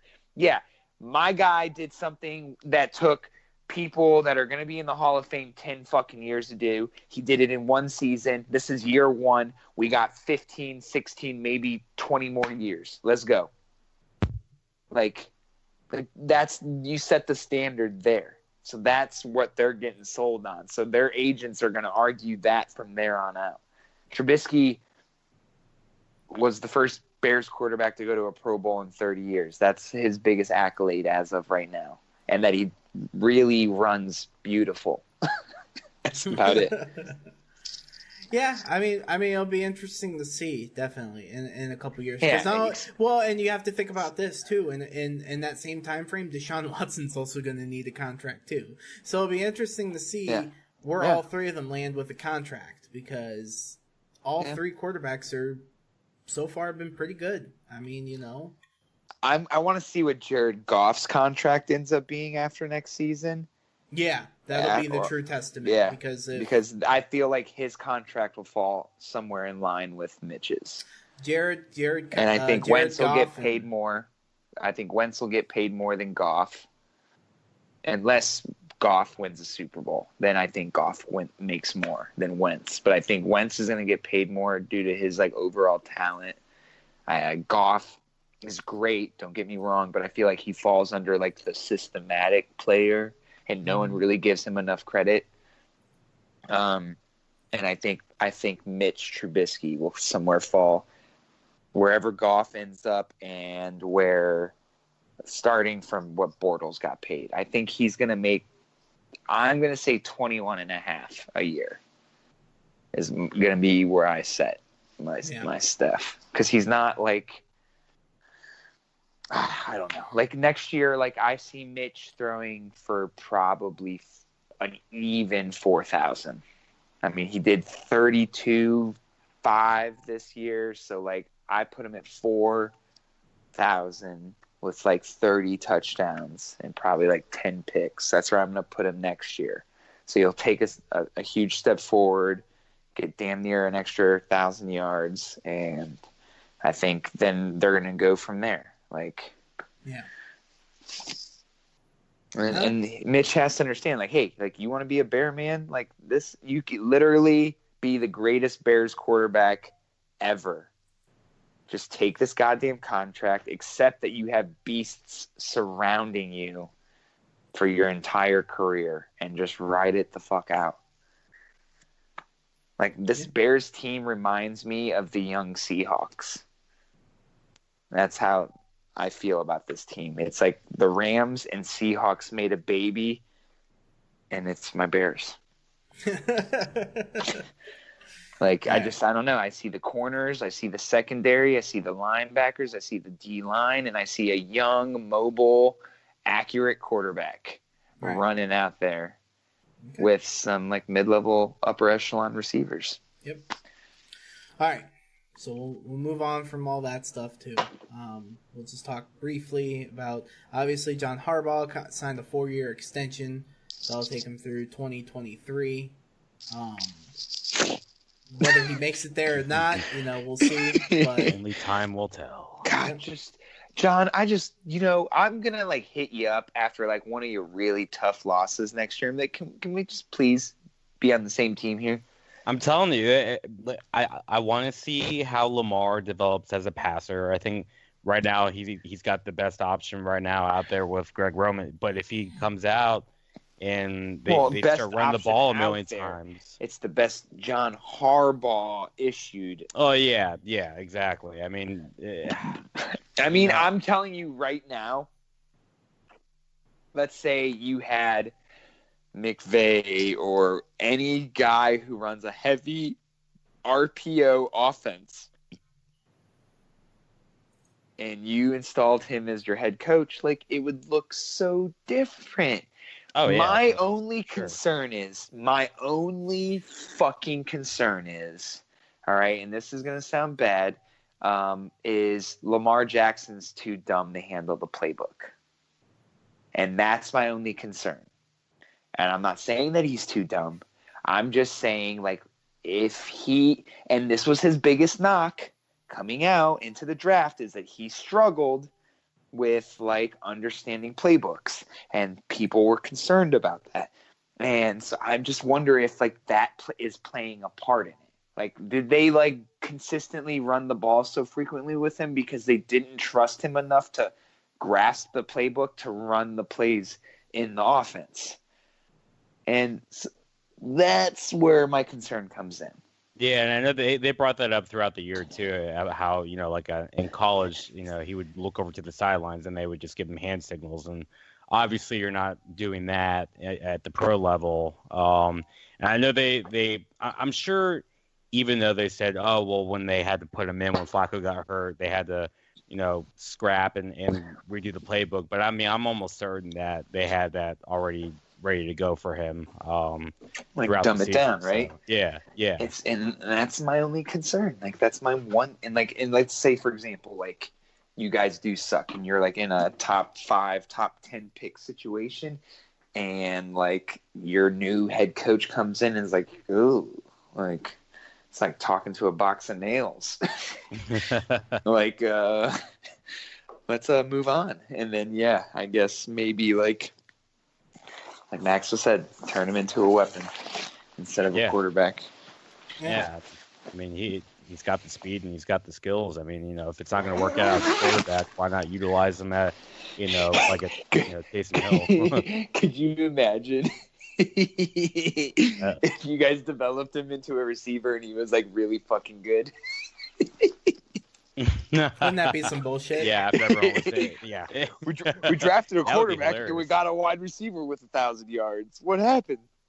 Hey, at least they didn't have to trade up to get him. Well, I mean, They did, but I mean, it's still. Yeah. I mean, that. Hey, I'm all for it. If it works, it works. John just wants to win another Super Bowl. Greedy fuck. I do. Dude, 2012 was so long ago. Oh, shut the fuck up. Yeah, fuck you, man. 1991 is a long time ago. 1985, bitch.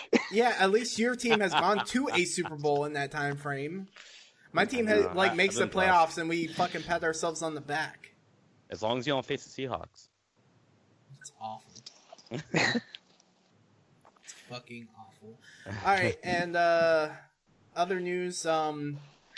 Larry Fitzgerald is coming back for one more year. Think he Is it news? It is. I mean, we all thought. I mean, this is a Hall of Famer. I feel like he's, like I said earlier in the season, like he's not going to stop until he has every record. Dude, he's so far away though. I think he's just really trying. Like, I think what he's doing is every year he's like, all right, like, the off season will happen. He gets a little hyped up and he's like, all right, this is the year where like I can like go out with like an actual solid season. I mean, I think that's what he wants to do. I think he wants to go out having like a Pro Bowl year. Probably. And I'm sure he didn't want to leave on the way that this season went for the Cardinals too. Yeah, you could say that about the last 4 seasons for them. Oh yeah, very true.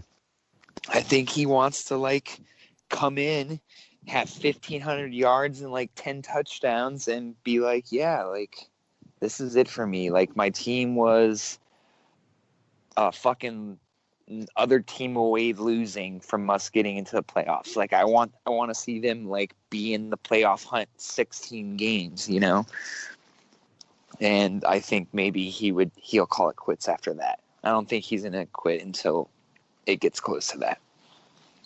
I mean, he's not like, he's probably slower, but like his ability is so unrivaled. It's the way he can route run, the way he can. I mean, it's Jerry Rice-esque, especially now in his later career. He reminds me so much of Jerry Rice. He'll go and he will, do a double move that you think he can't do, but fucking there he is, man. He fucking double moved the shit out of some guy. All right, so for the next, like I said, for him, he is 22 receptions away from tying Tony Gonzalez, 23 away from breaking him for number 2. So Larry Fitzgerald would then be number 2 in total receptions all time. He's still 247 away from breaking Jerry Rice's record. Okay, so yeah, he'll end right below Jerry Rice, and like he'll definitely solidify his Hall of Fame status. He is 6,000 career yards away from Jerry Rice. That's incredible. Jesus. 6,000. Wow. Yeah, that's insane. Yeah. Absolutely. And you think if like I'm not saying like just imagine if like he didn't have to go through all that backup quarterback shit Yeah. every year for 5 or 6 years, he probably would have done it. Yeah. Yeah, I mean, think about it, man. Think about if he had Tom Brady his entire career. Honestly. Kurt Warner was there. Or even Phillip Rivers or Kurt. Yeah. Kurt Warner was there the entire time. You give him like an extra 500-600 yards every season, and then he's got it. Yeah. I mean, I agree. So, and that really does it for news. I mean, the other thing we could really talk about is Kareem Hunt and speculating where he goes. Bronson, you already said you think he's going to go to the Eagles. Yeah, I do think he's going to be a Philadelphia Eagle. I think they're just desperate at the run game, and I think the city of brotherly love will get over it very quickly. They brought in Michael Vick. Turned his season around, or his career around for 2 years before he dissipated. So yeah, I could see him going there. And Doug Peterson's an Andy Reid guy, so yeah, they're all about those second chances. Yeah, John, if you had any guesses. Yeah, I mean, Bronson and I were talking about that before we started the podcast, and it really opened up my eyes. I could definitely see Philadelphia, honestly. I mean, they really need a solid run game, and he brings that to the table. He also can catch the ball, too. And, I mean, like Bronson said, I mean, they brought Michael Vick back after, his whole debacle years ago. And, I mean, shortly after most people forgave him for what he did before. I mean, there's always going to be people that'll bring it up. I wouldn't say forgive him, but they forgot. yeah, more stuff. It's a better. Here's the way I've always summarized it, and I've always said I can never forget what he did, but when he got his second chance, and he got his second chance by coming into the league, he did not waste it. And I mean that not in a football sense, because obviously he came back, he did a great thing for the Eagles, signed a huge contract, but he made sure that he was always there for, hey, everybody, fucking go donate your money to PETA. Go donate your money to this cause. Go, stop paying my team money and start donating the causes, Every time you saw him, he championed about how much he actually learned and how much he was inspired, and he didn't realize how bad everything was until everything came crashing down. And it realistically, when you hear his story, when you hear his side of things, and when you hear everything, again, you can never forgive what he did, but you can go and say at least he didn't go, oh yeah, dogfighting's bad, but it shouldn't have cost me my career. He did what he did. He came back and he made sure that he did everything the right way. And that's how I feel about it. So if Kareem Hunt can do that, if he can come back and say, listen, I fucked up, I should have never put myself in that situation. This entire year's salary is going to be donated to domestic violence, or, something like that. If he can make some type of gesture, or whatever the case may be, or, or this signing bonus that I'm going to sign is going to go to domestic violence. I mean, the guy can play football. We know that. So, depending on how people feel, he could get a decent contract, maybe a 1 year, $5-6 million contract and a prove it type deal. But, if he says, hey, donate $2 million of that salary to domestic violence shelters, fucking do it. Well, I think he gets like a 2-year deal, because his 1-year deal is not going to be enough for a team to really justify it, because he's going to probably end up being suspended at least 6 games. I could see a 2-year deal with the second year being a team option. Yeah. But yeah, and if I'm him too, I don't want to play for the Raiders. I don't want to play for the Bucks. So, I really think it's going to come down to him, and the Bears aren't writing him off. I think the Bears are just going to be at not a disadvantage, but we have one of the biggest feminists, if not the biggest feminist in pro football sports, running our team. And so, I think she could say, it's great that he's done what he's done, but sorry, we just can't do it. I mean, and I think that's why he goes to the Eagles. So I think if I'm him, though, I'm deciding between the Eagles and Bears. Yeah, so, I mean, then those are the two playoff teams. I mean, so we'll see. I mean, but if Kareem does come to the Bears, he gets that, that great storyline revenge game. So. Yeah, absolutely. So, but I think that about does it. I don't know. Anybody else want to talk about anything? Oh, we never really talked about it before. John, I am so sorry. Really quick, overtime rules. Almost forgot. I completely forgot about it. That's what I wanted to bring up, and then we started talking about cap numbers, and I'm a big fucking cap nerd, so I love me some stuff like that. Overtime rules, and I see a lot of people clamoring for overtime changes. I agree. I think college football, while it's not perfect per se, I think college football has it right. Whereas you have it coin flip. The team gets the ball, and they get the ball predetermined. They don't have to do a kickoff. They don't have to do all that shit. The team gets the ball, and you don't have to do 25-yard line, or 35-yard line. Do it at the 50. The team who wins the kickoff gets the ball at the 50-yard line, has to drive to either score a touchdown or kick a field goal. They score a touchdown, then the other team gets the ball back, and they have a chance to do that. If not, then they lose. I mean, it's 2019, and we still have fucking ties in professional football. It's the most awkward ending to a game ever. Like, hey everybody, sorry, bye. Yeah. Like even hockey got rid of that shit. They're like, we can't sustain fans with this bullshit.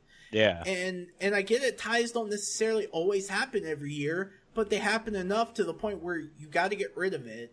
And like I said, if you do the overtime rules like how college football does them, you don't have to run your guys ragged every single time. You just play until you fucking don't play anymore.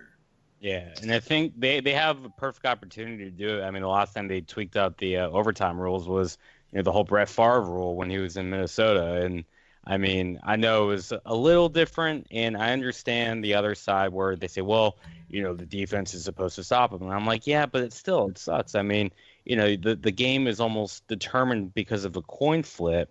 And, it not just because of that, but it's a whole lot more exciting. I mean, imagine we get like the NCAA rule in the New England Kansas City game. Like who wouldn't want to see Mahomes and Brady just duke it out until a defense gets a stop? And I mean, to me, it's a no-brainer. I know the NFL might be too proud to fully adopt the rule. I'd like to see him at least make some sort of attempt to lead in that direction.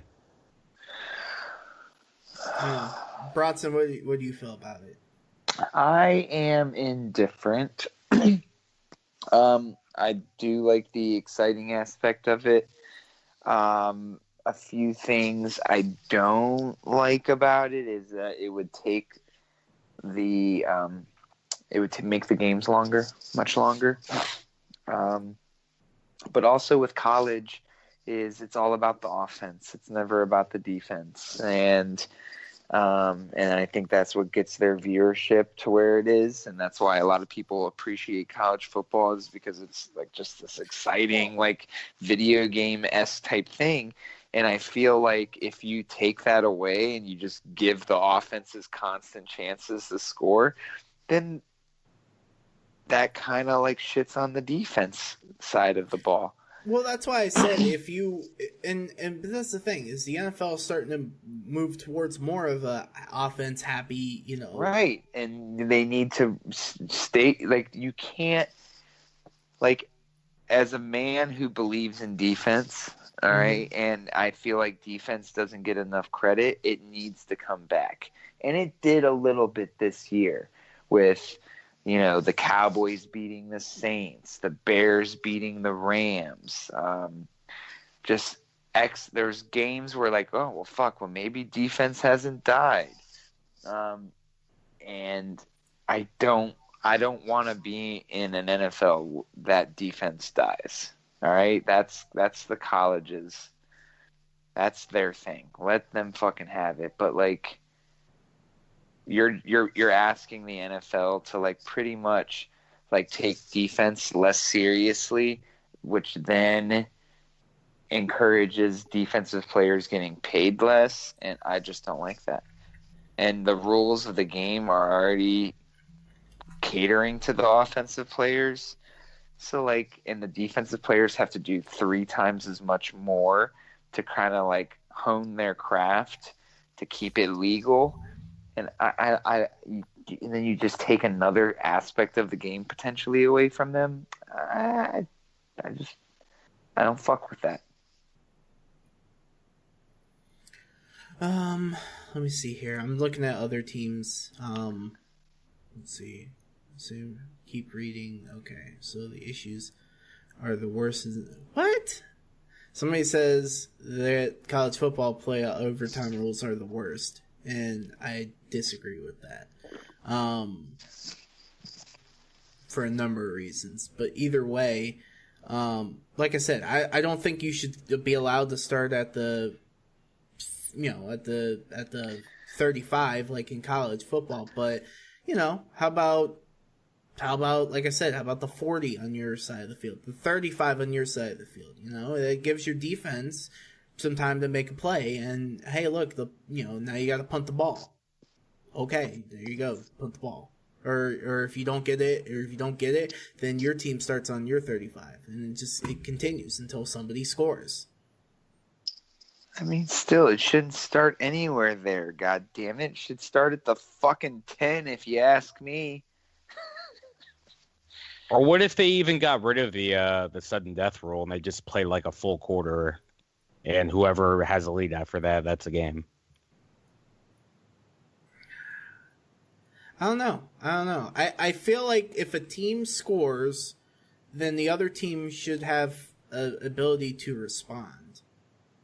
But so I like your aspect, John. I do like that. Is play another quarter, maybe not a full quarter, maybe not a full 15 minutes, but maybe 10 minutes. You know, and then, but then you run into the issue again of what happens after that 10 minutes if it's still tied. Play another. Do you play? I mean, there's no exact science. There's no exact perfect rule, but there's something better than, sorry, you win the kickoff and that's it. Sorry, game over. I don't know. I don't agree. I fully don't agree. I mean, I will say that 9 out of 10 times, though, winning the kickoff has not decided the game. Like, it's usually a punt or a field goal and then the other team having a chance. It was just nationally televised that Brady just happened to pick apart this 32nd ranked defense in the NFL, and everyone wants to talk about the overtime rules. We had more ties this year than we probably ever have had in a season this year because of that exact fact. I don't know. Like I said, I think there's better ways to do overtime. And well, it's not. There's maybe better in terms of like what makes a fan sleep better at night, but at the same time, dude, the NFL is not. It's confined to some serious TV things and time slots. You can't imagine a playoff game where they extend the overtime rules and they make it this one thing, and then overtime extends a hell of a lot longer. And you're in the middle of the game, and they're like, we're sorry, we have to cut this off to show you this is us. Well, I mean, that's the thing, though, is that hasn't stopped any other game. When the game is on CBS at 4 o'clock and they continue on and they have an overtime period, they play into 60 minutes or whatever the case may be. Yes, but there's been several times, like let's say in a 1 o'clock game, and it's overtime, and then they have to say, sorry, we're done showing you this game. We've had our fill. Now on to the next one. It does happen, even in the late window games. Yeah, like, it happens all the time. Anymore. Like, we can't show you this fucking game. And the NFL is on a national fucking scale, man. They can't And Fuck college with football that. isn't. College football's on a national scale too, and they still find a way to do that even when they Yes, have. but no one watches TV on Saturday. I disagree with that, but What shows on a Saturday? oh, you're talking Nothing. about normal television. Yeah, no television is on Saturdays. It's literally catered to the college game. Again, And I just think that there's a better way to do it, and the NFL needs to explore a way to do it because this is it's ridiculous. Am I wrong in that? That it's ridiculous to have ties in the football in a pro sports league. That's ridiculous to have ties. I mean, you're not wrong, but I don't hate it either. I mean, it makes playoff season more exciting. Not really, because Yeah, it makes it really exciting. I don't agree. Like I said, I don't agree at all. But that's another discussion for another day. But I think that there's a better way to do it. Again, I still believe that college football, the way they do overtime, fucking works, and it works wonderful. Yes, and it works wonderful, but also extends the hell out of the game. It extends it, man. That's what I'm saying. You can't tell me right now if we're in the NFC Championship game and they put in these overtime rules and the game extends for another half hour because of this fucking quarter, and then they have to cut off the goddamn game to show us some stupid ass show. People are going to get pissed. They have to conform to those constraints.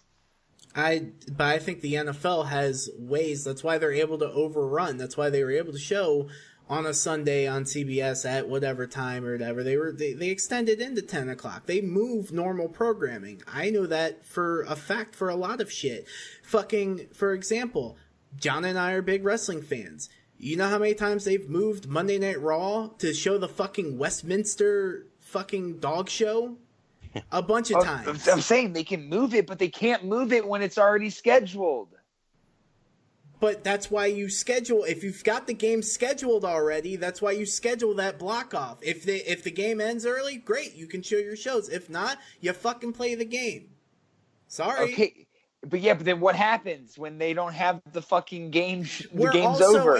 We're also in an age where there's Hulu, there's Netflix, there's YouTube. There's ways where you can watch the programming. If it's aired, you can watch it again. You can go on the NBC app or the CBS app or the no one's gonna watch it again.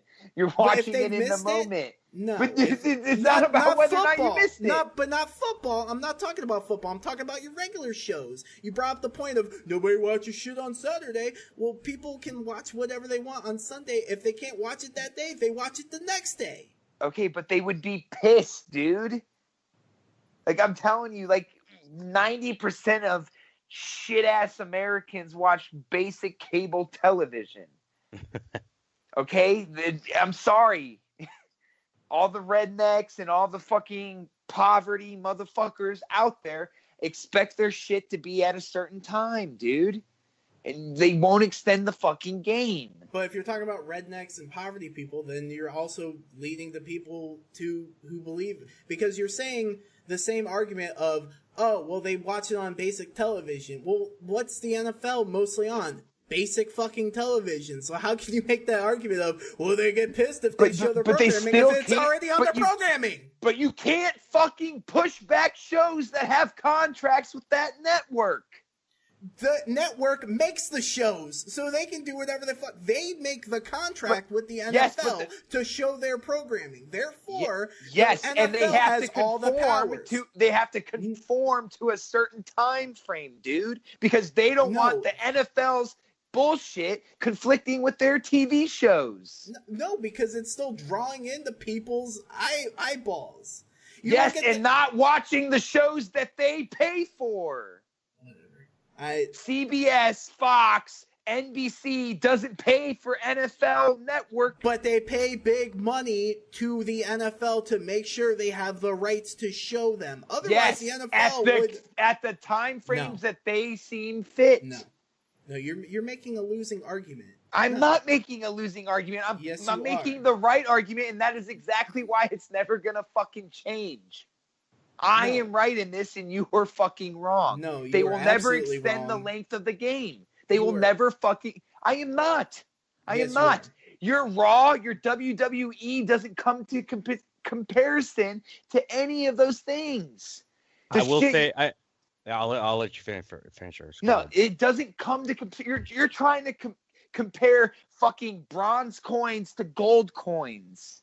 Like, it has to be in and out and done so their 9 o'clock or 10 o'clock primetime show can air on time. How can you say stuff like that when it just showed that the NFL, the Chiefs versus Patriots, had more viewers than both the NBA Finals and the World Series? How can you make a statement like that? That draw when it draws in more viewers. But guess what? Guess what? Their next show was not fucked with or conflicted with.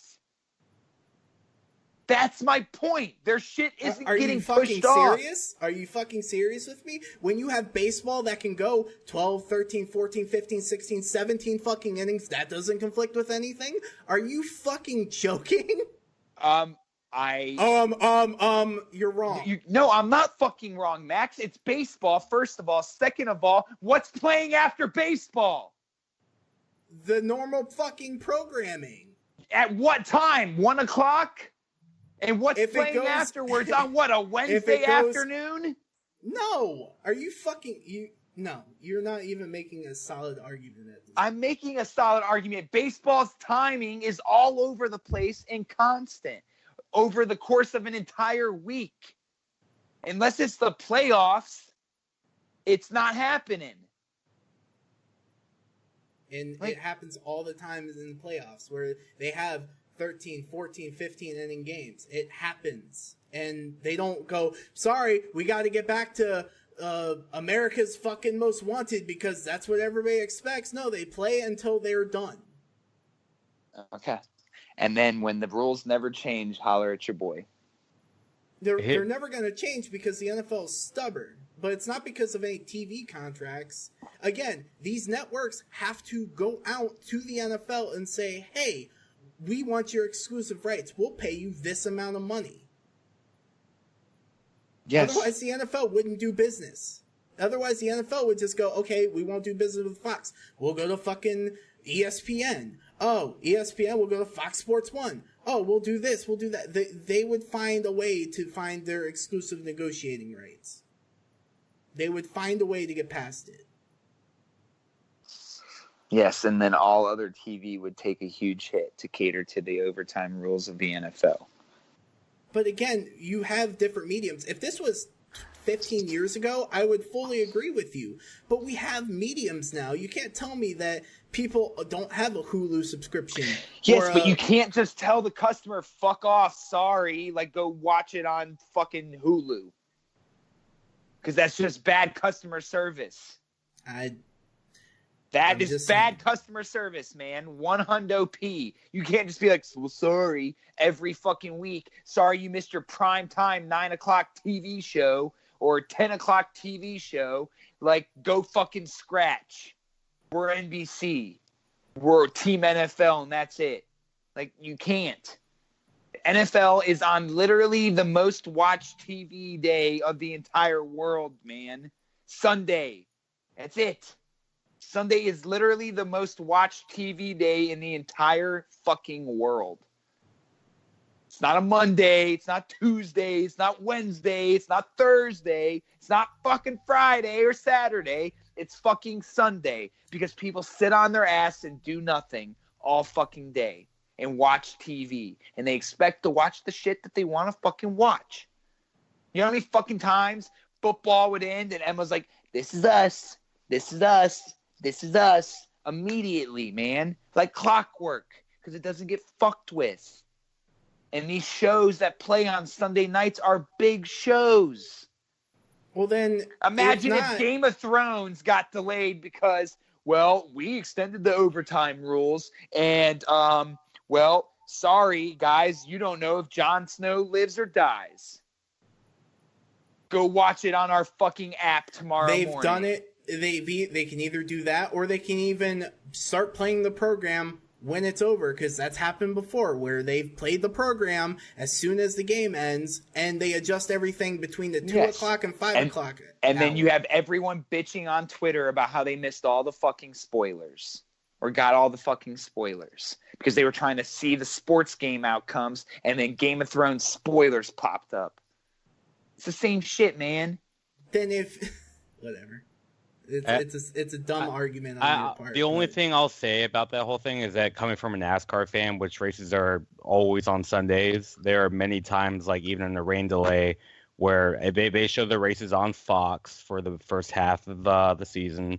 And there are many times where, I mean, they'll have a rain delay, or now they have overtime rules and they have different stages now. So the races are a lot longer. And there are many times on Sundays where they do extend past. I mean, there are some times where the races don't end until like 8, 9 o'clock. And then, I mean, you've already missed whatever gets played on Sunday night, like the new Simpsons or Family Guy or whatever. And it's happened on NBC because they do it on NBC now too. And I mean, it happens. Where they cut it off and show you the Simpsons? No, they don't cut it off. They stay with it unless if it's a lengthy rain delay. But they'll literally come right back. They'll be like, okay, the race is coming back. So, you know, and it could be right in the middle of like a brand new episode of like Family Guy, American Dad, whatever the hell gets played on Sunday night on Fox. So I mean, and that's NASCAR too. I mean, which is way down the ratings compared to the NFL. Yeah. Just they saying. won't do it because they're stubborn. It's not a matter of stubborn. If they weren't so damn stubborn that you just like to paint them as, they never would have changed the overtime rules to begin with.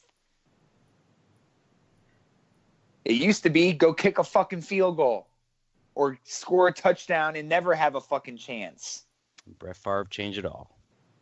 So, like, you can't sit there and say they're being stubborn, dude, but they're not going to extend the length of the game. It's going to be the same amount of fucking time, and that's it. It's not going to be like, let's battle it out till death. It's not going to be college. They don't want to be college. College is college. It's all offense and nothing else. Like, it takes away from the fucking game. You're literally asking the NFL to, like, shit on defense by one rule that would fell swoop change the entire course of the entire game. It's not going to happen. It's just not, because it would make a lot of people a lot less money in the NFL on one side of the ball, and then it just changes the entire rest of the game. No more good corners, no more good linebackers. If you want fucking college football, go watch fucking college football. Yeah, and there's still good teams out there that make plays during the overtime. But yes, and yeah, and it's college football, and it's the same 3 fucking teams that win every goddamn year. Whatever. It's the same thing with the NFL, with the Patriots making the fucking Super Bowl every single fucking year. You're making it whatever. All right, we're done with this conversation. So I'm glad we decided to talk about that. For real. All right, that about does it for the end of this podcast. John, where can the find people at Podcast Land find you? I'm on Twitter. I'm on Instagram at NERRRICH. He's also on that Rocket League. Rocket League grind, yeah. Yeah, so. Bronson, where can the fine people Podcast Land find you? With my fist up your ass. Chef Man Bronson and Bronsonius. And Fine People Podcast Land can find me on Twitter at OG Liquid Jesus, OG capital O, capital G, LIQUID, JESUS. And #, Bronson fist me. Ooh. I've seen how big your fist can get, man. That doesn't sound pleasant at all. So I'm going to say no. No, baby. I'm going to say no, and that my butthole couldn't take that. And that about does it. You can find this podcast on P_I_podcast on Twitter. You can also find us on Spotify, iTunes, now YouTube, because I fucked up and we got it figured out now. So that about does it. And bye, everybody. Have a good week.